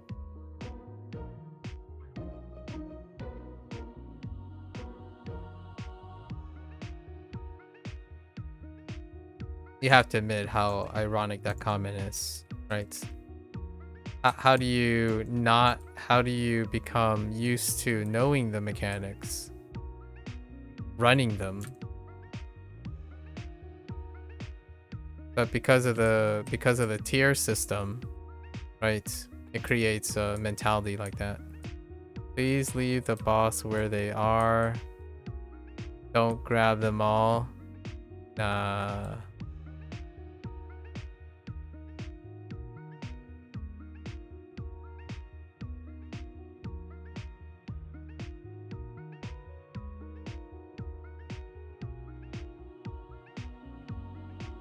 Well, that's what you like to think. And I'm just gonna take them and keep them here. Yeah, we take the boss into the front door. It's who said it?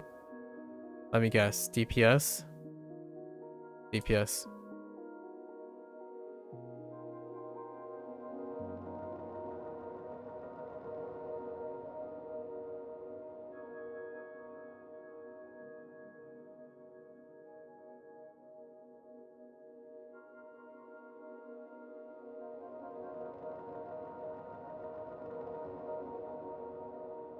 Yeah, see, you know what? I'm just gonna run towards the wall. Neat.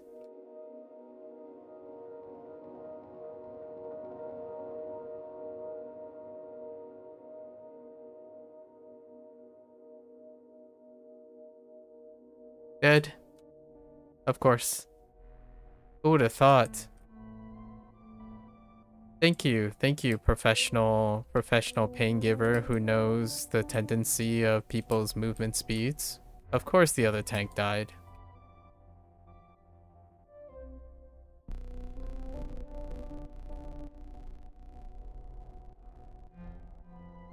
Never run advance. Yeah, I would echo. You should never run advance, Sod.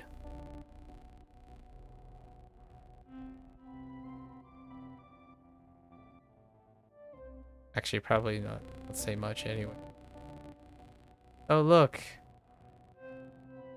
More peeps having problems getting... Because they're all scattered. The group, the new people are all scattered.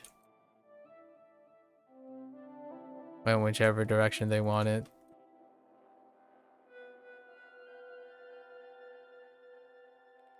Can't block this. Oh, wait. Maybe I can block it. Interesting. I didn't get knocked back there. Huh.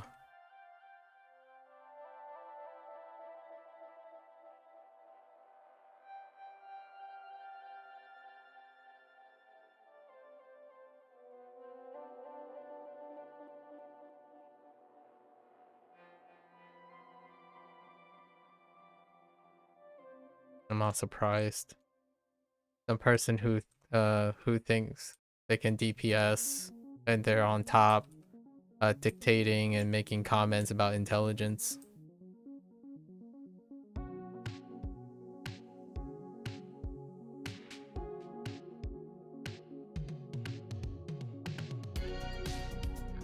Well, there you have it. Oh, we can see her like...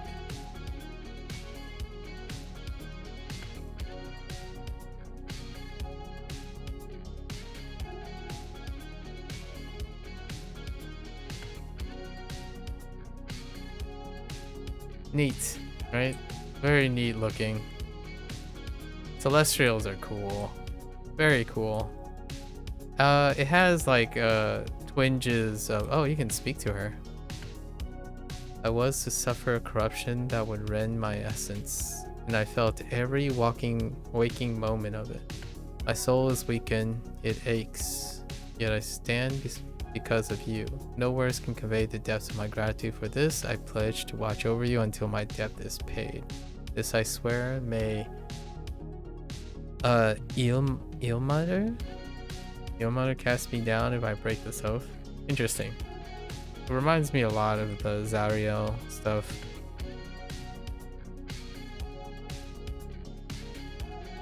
That's a pretty good shot.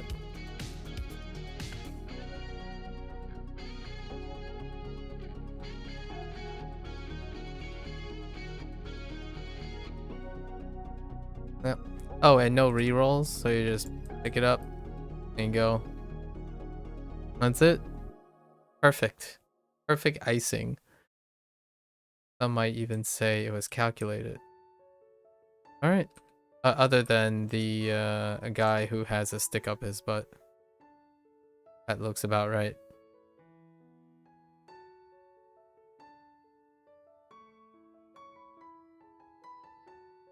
It's pretty common. I think if you do as many random queues over time, like I don't think feelings were hurt or anything like that. Like no one else was upset. IQ comments and whatnot happen all the time, especially in random queue. There's always that one guy, or 80% of the time there's that one or two guys like, hey, wow, the IQ of this group is 50. Almost and then someone would chime in with their comment about, oh, but there are a few people who have 100 IQ. They're talking about item levels. Like this would be 100 IQ. I'm not entirely sure if they know how intelligent quotient scales work, but yeah, there you have it. That's the new trial, the normal new trial. I could sit here. We have like 8 minutes, so I could see if there's a non experience requirements ASOD. I doubt it. It's completely dead, so to speak. No LFGs. There you have it.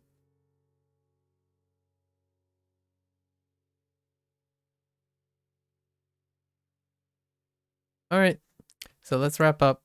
Today was great. I actually, overall, luck was involved. Super great. No complaints, right? Still a 4 out of 10. Right, 4 out of 10, slightly below average. Lack of weeklies. No change to specific things like assassin scale down or something like that, or Tenebroth scale down, something like that.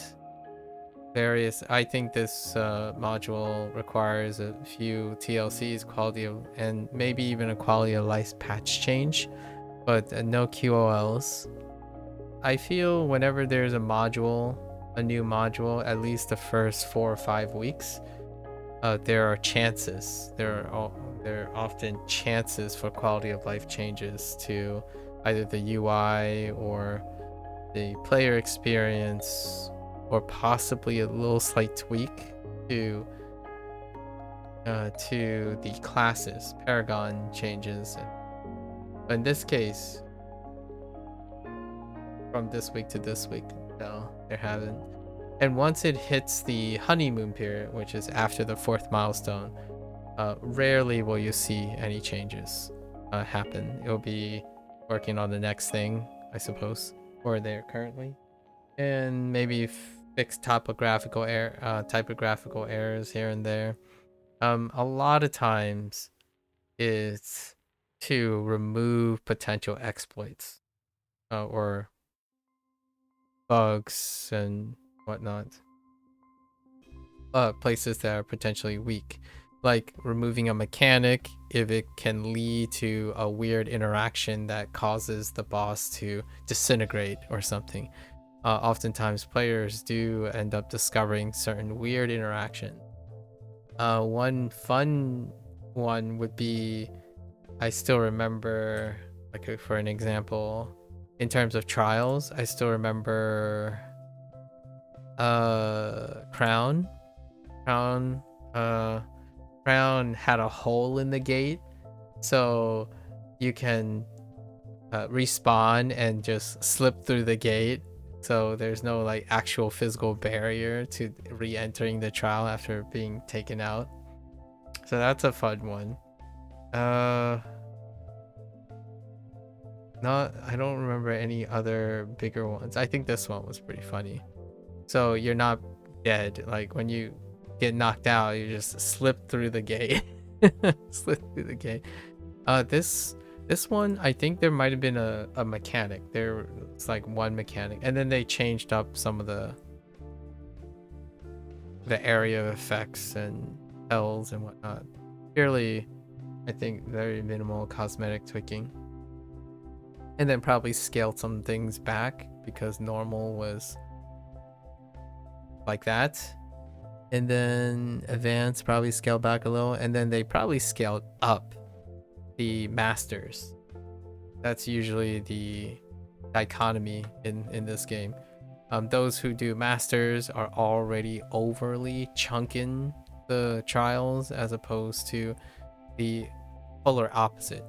So I think what often contributes to this case is that less and less players and less quality of life things are made towards the lower end, at the expense that they are viewed irrelevant to the majority of the consistent player base. The majority of the consistent player base is not interested in quality of life changes that would promote new players. In fact, a lot of times it is the experienced players that make up 95% of the toxicity that is involved in player queues that are involving new players or inexperienced players. What I mean by that is it's still a smaller number of it. I'm gonna say of the average 600-700 players across the clock, it's usually like 400 during this time ish, and 800 or like 1,000 towards the European European afternoons, and so around 6 p.m. GMT, like 6 p.m. GMT, or like 4 to 6 p.m. GMT, and then around this time is about 400. However, of those, I would say 15 to 20% of them are almost exclusively experienced players that make comments about that's openly toxic, like uninstall please, or I'll only play if you actually know how to play, or things like can we get some DPS, like I would pay someone to get DPS. That comes from like a tank or a healer. So it still makes up, let's say, 2 out of 10 of the veteran players, but of all the toxicity, 9 out of 10 of them, so of the 20%, 90% of the 20% of comments come from veteran or the remaining players. And that's not to say that there's something that's inherently making it toxic. Those are the most consistent players, so you will bump into them fairly frequently as an overrepresentative. I think whenever I do RTQs and stuff, even here during this time, this is exactly about roughly plus or minus 1 hour is when I start doing the random queues.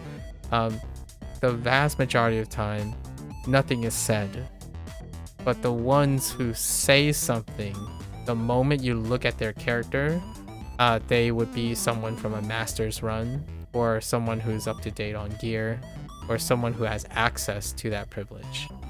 And then the other side of the spectrum, they don't say anything. The vast majority don't say anything because they just vibe the game. It's a live service game. That's kind of usually the behavioral pattern. So that's the experience. Now, how does this work? It works just like that. You see LFG, knock it in. That's what you got. If you see an advance or master call, it will have the plus experience tagline. So if you're not part of a guild or something, or an alliance, and then you just happens to be around when there are spots or something like that, then free form queuing is not going to provide it. I am not part of an active guild, largely because there are no guilds, or there are like, as much as they want to say, there are no consistent 90 percentile guilds in this time zone. Most of the guilds are consolidated into activities across the sea. So if you're playing at 6 p.m. Eastern Standard Time and later, most of the activities that require people are mixed bag, going to be a mixed bag realistically. And oftentimes those who are still playing either woke up on the wrong side of the bed, when your interactions are going to be either, I'm going to say 90% of the time, of two variants: people who woke up in the wrong side of the bed, or people who have ample time while you are running out of time. So when you queue up, you'll be someone who refuses to play because, I don't know, they just got up and they think that there's a high standard to be expected, and then if you get queued up, some people are ready to go to bed while they are ready for their day. And then those who get up on the wrong side of the bed are people who they finally got their weekend and they want fast runs. They want to do their RTQs and stuff really, really quickly. How do I know that? Usually, if you stay up at 6 a.m., that's the reset time local. And I usually sleep after 6 a.m. So then right when 6 a.m., right when reset time hits, there's a huge surge of individuals who want to get their runs in very, very quickly. And that's how I kind of calculate and understand what is the distribution. Generally speaking, it's like clockwork. Around reset time is when you have the highest volume, so you can squeeze it in. You can be like me and stay up till 6 a.m. EST, or get up at 6 a.m., do your random queues, and that's it. Like, that's about the most activity. Then you can do all your solo stuff, like the weekly hauls and stuff at your leisure. And then around 12 p.m. EST is the high volume situation where if you're not part of the guild or alliance, you can get fill spots.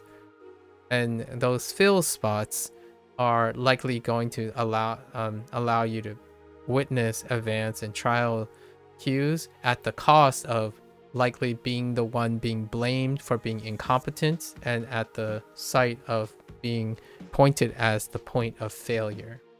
So when you enter those groups, if you are part of a partially filled guild or alliance, you are the problem when things fail.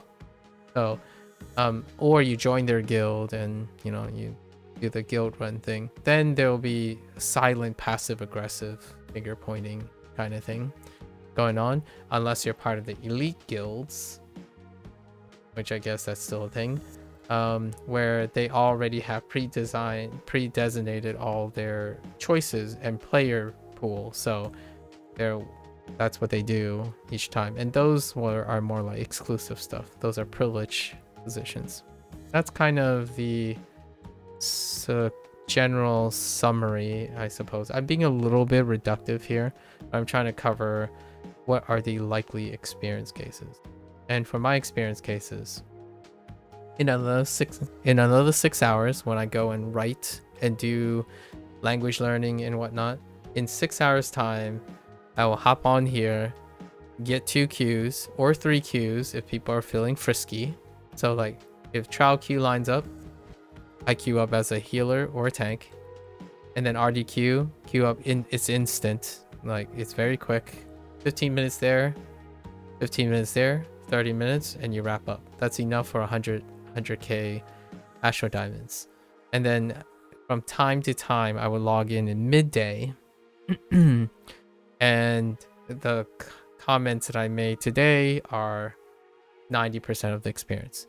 There's gonna be 1 or 2 people who insult other people indirectly or make commentary as though like they're not talking about anyone personally, but that's part of their behavior. Their behavioral pattern is to state the obvious and then to be heard. Like for example, if the whole team dies and the mechanic is based on the whole team's experience, someone's gonna make a comment like, well, that was a wrong one. I didn't do anything wrong. It was my team.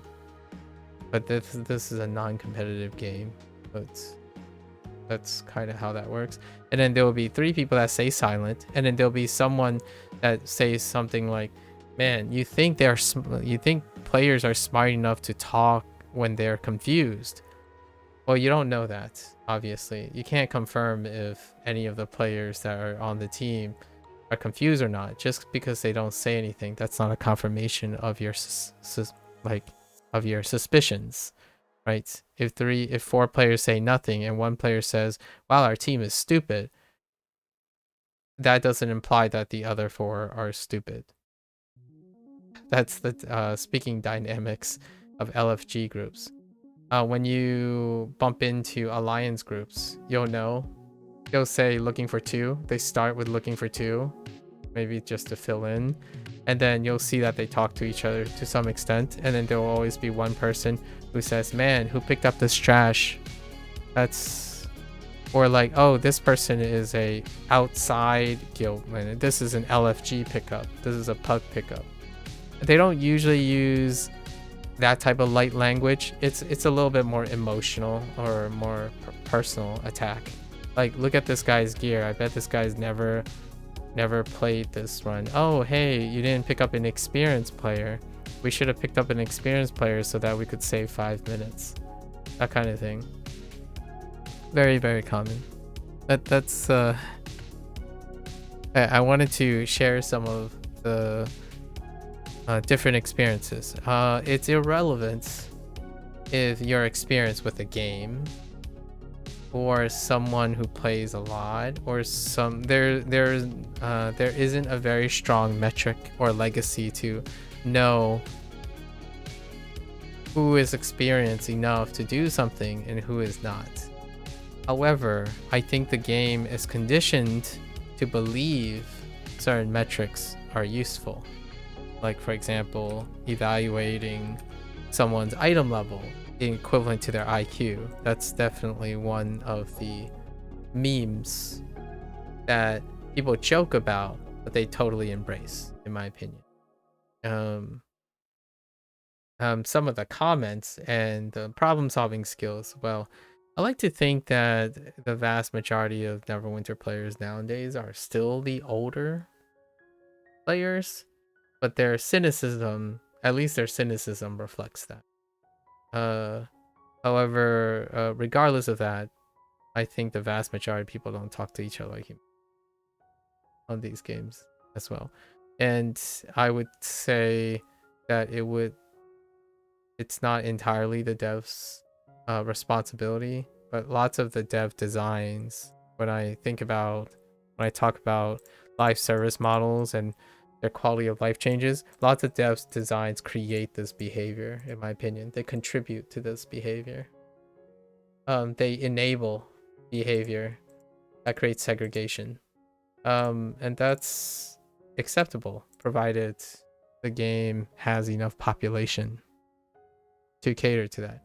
So new players, new New players, they play this game for a bit, get to this point. I actually think a lot of times whenever a new module drops with a trial, less new players even come back for this stuff. They wait until there's some sort of like smaller group project thing to do. And even then, these still have master tiers and advanced tiers that when you see them, it's like, well, why play a game when you only have access to partial content, right? You might be thinking, well, they just got to get good. And when you get good, you get the privilege of playing content. Generally speaking, nowadays games, that would be considered accessibility shared responsibility. And it would be under accessibility. Developers are not free of trying to develop games in which that accessibility promotes players to get good or what have you. So I think master tiers, the way master tiers and advanced tiers are being worked and how gear are distributed, that is not the case. Especially big gaps in gear quality tiers. It's one of those things. It's built on the idea that if you have money, you make more money. The poor stays poorer, the rich gets richer. That's the type of tier mechanics that, in my opinion, the philosophy ends up producing. Whatever the cryptic philosophy now is, I don't actually know what their intent is. I don't interview or have the privilege to interview developer, get their like perspective. Whatever the design philosophy is, the leadership creates larger and larger gaps between seeing even possibilities, like recommending a game, like should you pick up Neverwinter? I don't usually say things like you should or you shouldn't. If I describe this stuff, right? If I describe what you can do, and if you can do it, that's what I'm describing. So does that sound like it's a game that you can recommend people to pick up? If I had to be my own critic, I would say no. When someone says the major majority of your experience is that you're going to get to a point where you are excluded from content, not because of your skill or your competence or your ability to learn something. It is excluded because you weren't there to begin with. You weren't part of getting there. Then that to me sounds like a done deal for not playing a game, because every time content is released, there's already an exclusion clause to it. You aren't playing the game for its content, like for a bunch of its content or the end result. And to me, I think a very classic motivation to play video games nowadays, which I kind of disagree with. I play video games for the academic pursuit, but I can definitely sympathize with someone who plays games to reach the goals of the content. And this stuff is completely barred immediately. So if you were to pick up the game and someone asks, can I play the good stuff, the end stuff, the end game? The answer is no. You are statistically unlikely to play long enough, nor even have control over whether you play the end stuff or not. Not at this point. So, while I can't recommend people to do it, where there's a will, there's a way, in my opinion. So you can most definitely get here and do those things. I'm not one of them. So I'm not a player that can do that, despite playing the game for more than 11 years. Largely because I don't. It's okay. I'm not missing much. This is live service. Live service meets a poor understanding of how goal-oriented people are. the more things, the more the goalpost is unachievable out of people's control, the more likely that it is viewed as something not recommended to people to pick up. So for now, just to wrap things up, for now, maybe the next module will be different. That's what I can say. Actually, I was far more positive when Mount Honao was around. Where like this was the least like, is it a good time to pick up this game? Yeah, it is actually. If you do Mount Honao, you might start fresh when Pirate Skyhold drops, and you might just straight up time yourself with Skyhold and you get a chance for Masters and stuff. Is it a great time to pick up Neverwinter now? No, absolutely not. In my opinion, absolutely not, because it's a trial module. A trial module is for all the loyal players that are around for now. You probably get an insult thrown in your face as a bonus. So, and this one was still not that great because it was I really liked the mechanics in Dread Sanctum. I love what they were going for with the crystallized thing, and then you had to orchestrate order and whatnot. However, that also means how dynamic and complex the dungeon is. It also means that you are also likely to be excluded from it because it's punishing. The more punishing it is, the less likely that it's a module that you would recommend getting into. To contrast this, Clear Obscure, when I say what's a great first-person experience, like a single-player experience that gives you all the greatness of RPG and knowing when timing is, it Clear Obscure, regardless of your skill level. Clear Obscure. And you're wondering, well, it's not a multiplayer game. It's like, go and watch other people and talk to them about Clear Obscure. That's probably as much interaction you would get from Neverwinter Online. You have people sitting around talking about doing these runs, and you can't do them. So go and watch a YouTube video is what you would get most of the time from anyone who's running them.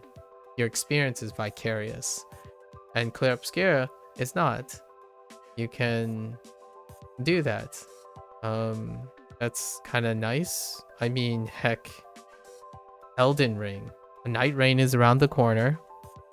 You can go for that. Yeah, I'm sure they have like a random queue system for the 3-player things. I really thought here's a hot potato. If they're going to a 3-member system, the Trinity, right?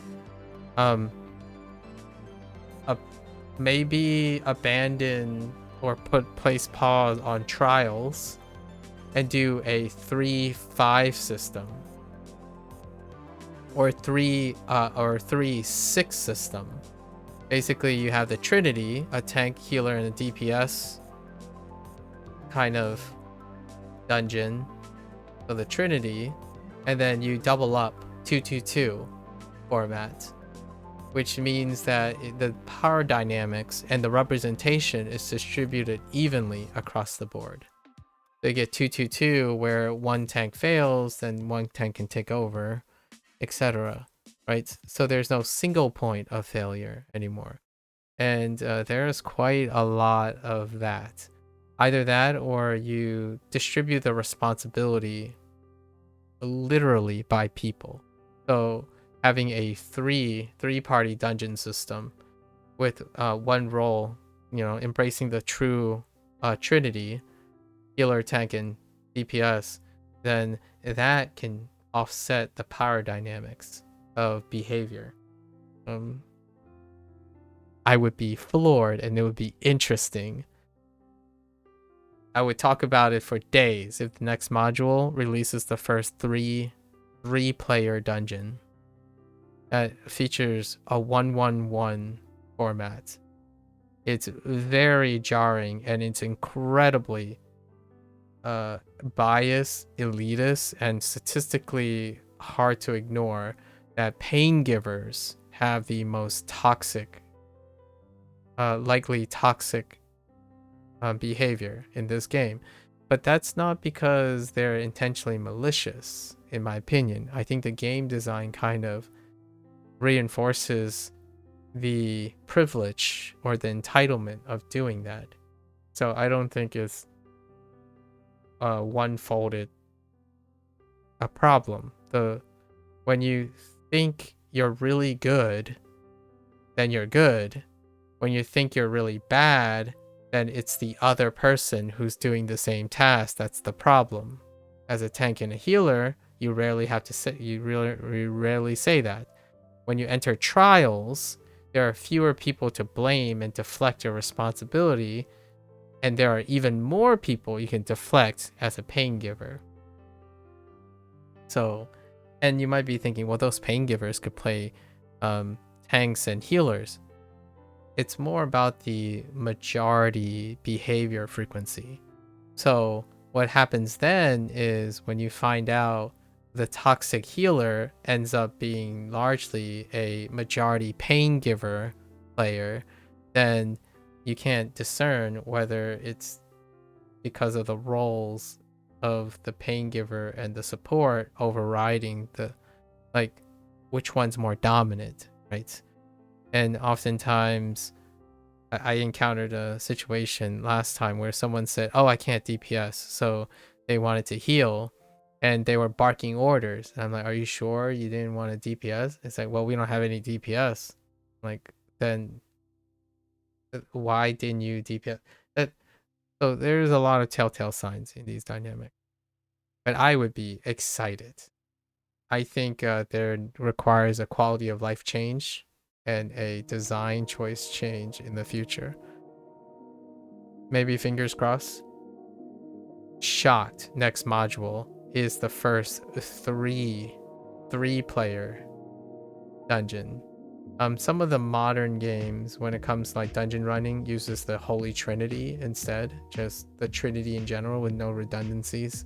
So 1-1-1, or 2-2-2 format, or they just completely abandon it and make everyone fill the Trinity.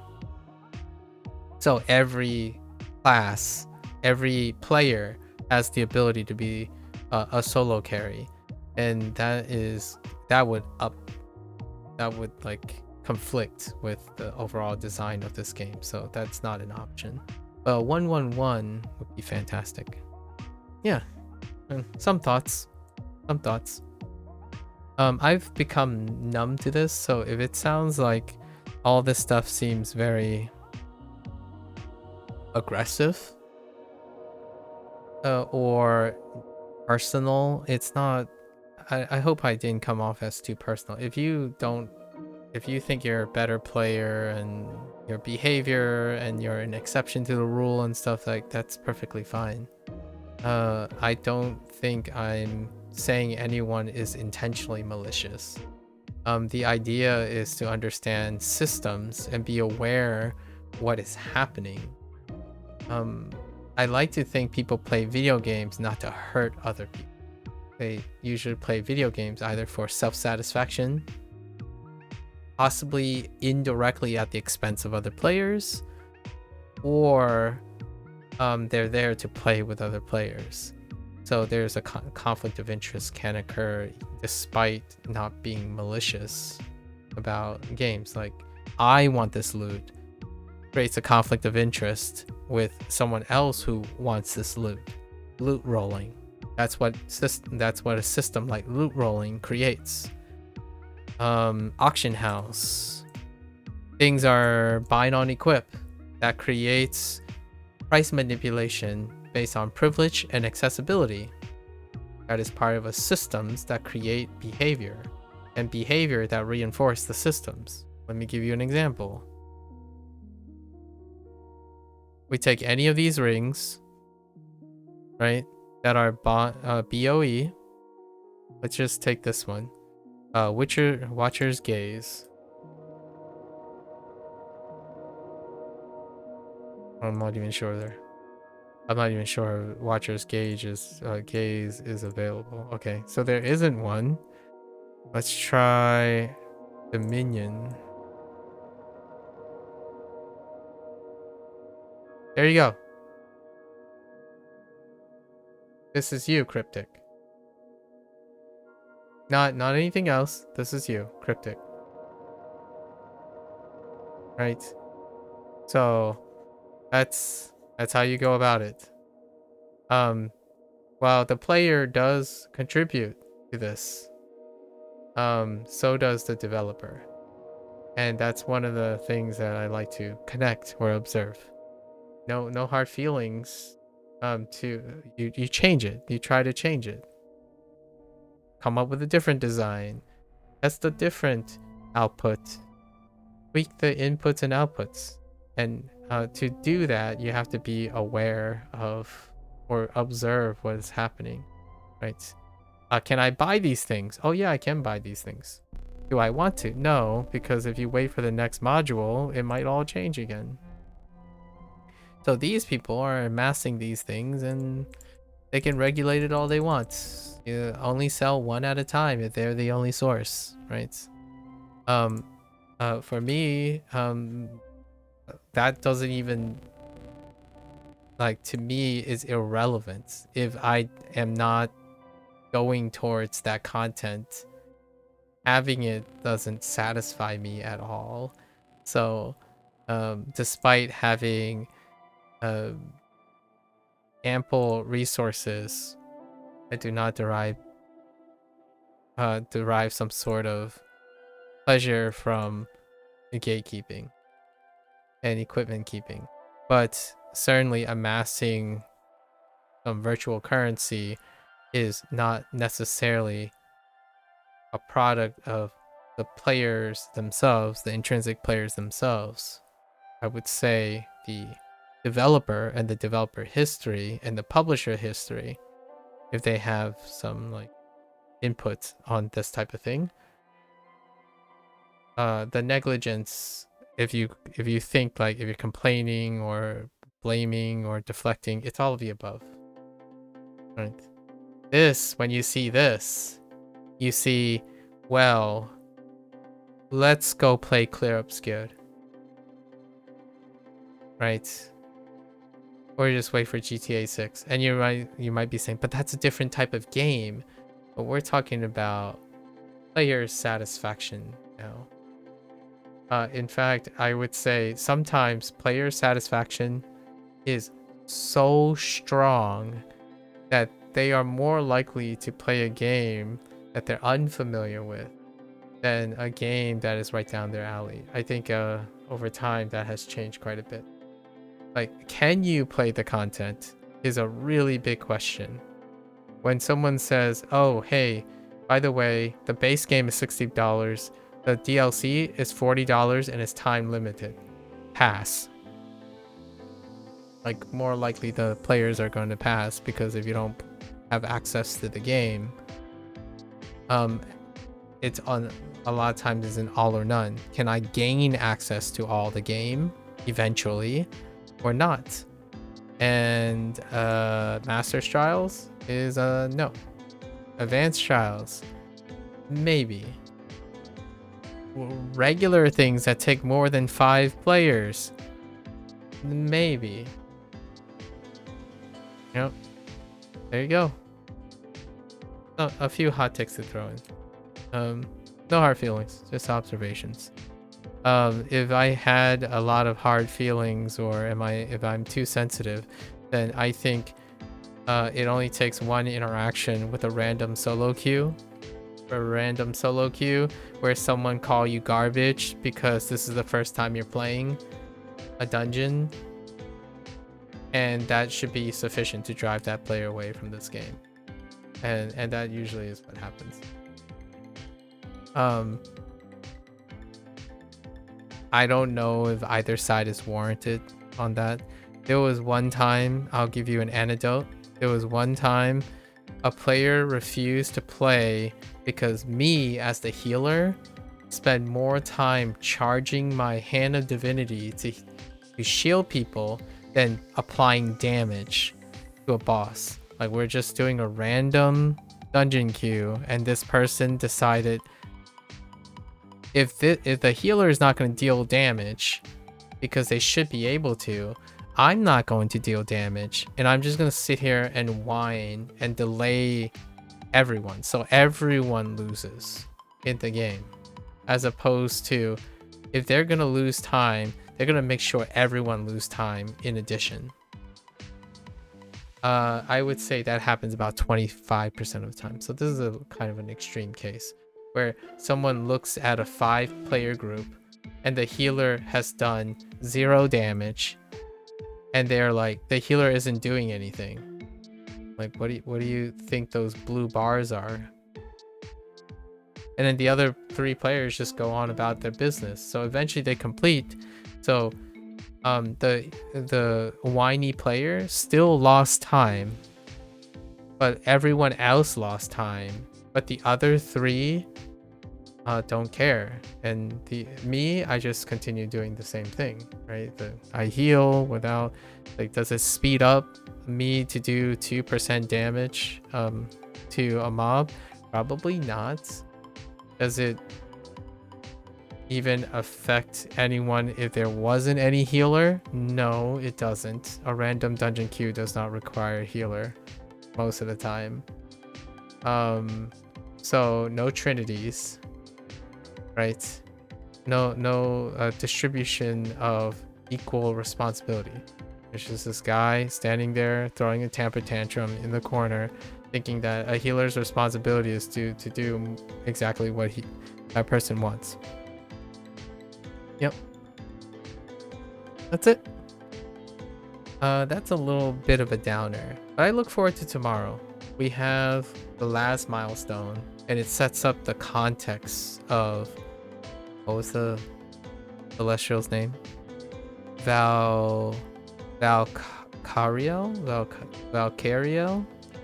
So we get to see what is Valkyriel's relationship with other celestials like Zariel and whatnot, maybe. All right, and well, next week, right? Another whole week. I'll be back tomorrow in this slot. Maybe we'll play some Clear Obscure. I need to wrap up Clear Obscure for the month. Until then, stay safe, stay healthy. You can try Neverwinter. It's free to play, of course. It's a live service game. You can prove me wrong. That's great. If you can prove me wrong and you can recruit more players to Neverwinter, all the better. All the better. If you completely disagree with me that you can grow this game by continuing to do these models, do it. I want to see the player count go up, because I still play this game, so I want to see the player count go up. It's sliding, but it's the typical sliding. When things stay stagnant, you plateau and you slide, right? So it's a normal slide. Like, the game didn't do anything. The developers didn't take a risk that caused great divisive opinions, nor did they do anything to dramatically change the course. They're steering the course towards the end of the life cycle of this game. If you think that I'm talking way out of my butt and that's not true, and none of these things contribute to the state of the population of the game, I really hope that you guys can change it. Change the course of the game, like maybe even convince a large influencer to be like, yeah, this game's awesome. Let's just have this influencer use their charisma to bring, like, Neverwinter on the up, and then continue to fuel whatever Cryptic believes is feeding their game, right? And then that would give Cryptic all the affirmation, maybe the confirmation that whatever design they have works. And it was the people's fault. It was my fault for genuinely being complicit or refractory. Maybe it was the whole problem was to replace players like me who are cynical or misconstruing the... I like to be proved wrong in the situation. A lot of times when I have to sound negative, I want someone else to come in to demonstrate that I am being negative or being overly deterministic, and they can prove me wrong, right? Because I want someone to change the course of Neverwinter. I want to say that it's here, like someone recorded, here are my 100 random queues, and that is not the case. 99 of the had really wonderful people who constantly talk to each other and don't bicker about fails and are always supporting each other. I want to see that. I genuinely want to see that. So if you're someone who's very strong, righteous indignation and all that, like prideful and whatnot, use it. Make the game not what I'm seeing, and that's great.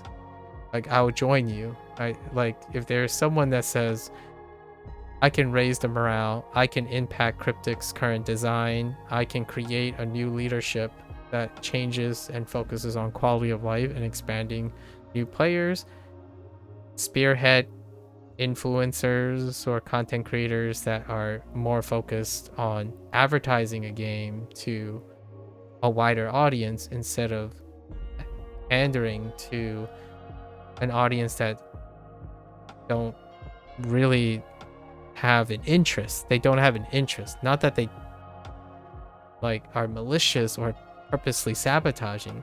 They just don't have an interest. It doesn't interest them. So yeah, I welcome the next person who can prove otherwise. Save, or not really save, but improve Neverwinter's current state that I observe. Greatly change my perspective. I think if you know that I'm wrong, then I like to think that you also have the solution to sway me. I would say, as a weird flex, I'm fairly easily swayed by passion. And most of the design of this game and the way they communicate does not exude passion. Clair Obscur exudes passion. In fact, I still think World of Warcraft players and whatnot, World of Warcraft still exudes passion despite Blizzard's potential identity crisis in terms of their dev representation. This is business as usual. So if you have something to shake up the business, I'm all ears. Heck, I would even devote some time to being very excited again. I don't necessarily think I have been excited since the last time they tried and it did not work out. I even had an opportunity to talk to the person that had the chance to shake up things, right? All right, folks. Until next week, we'll see the conclusion of Red Harvest, right? Take care, stay safe, happy gaming, right? Enjoy your live service games in doses. I think about these things. It gives me the opportunity to share what it was like playing Neverwinter across 11 years, and I'll continue to do it. Maybe we'll see the end of Neverwinter. I'm sure I'll live it. I hope I live. Yeah. Anyways, until next time. Bye.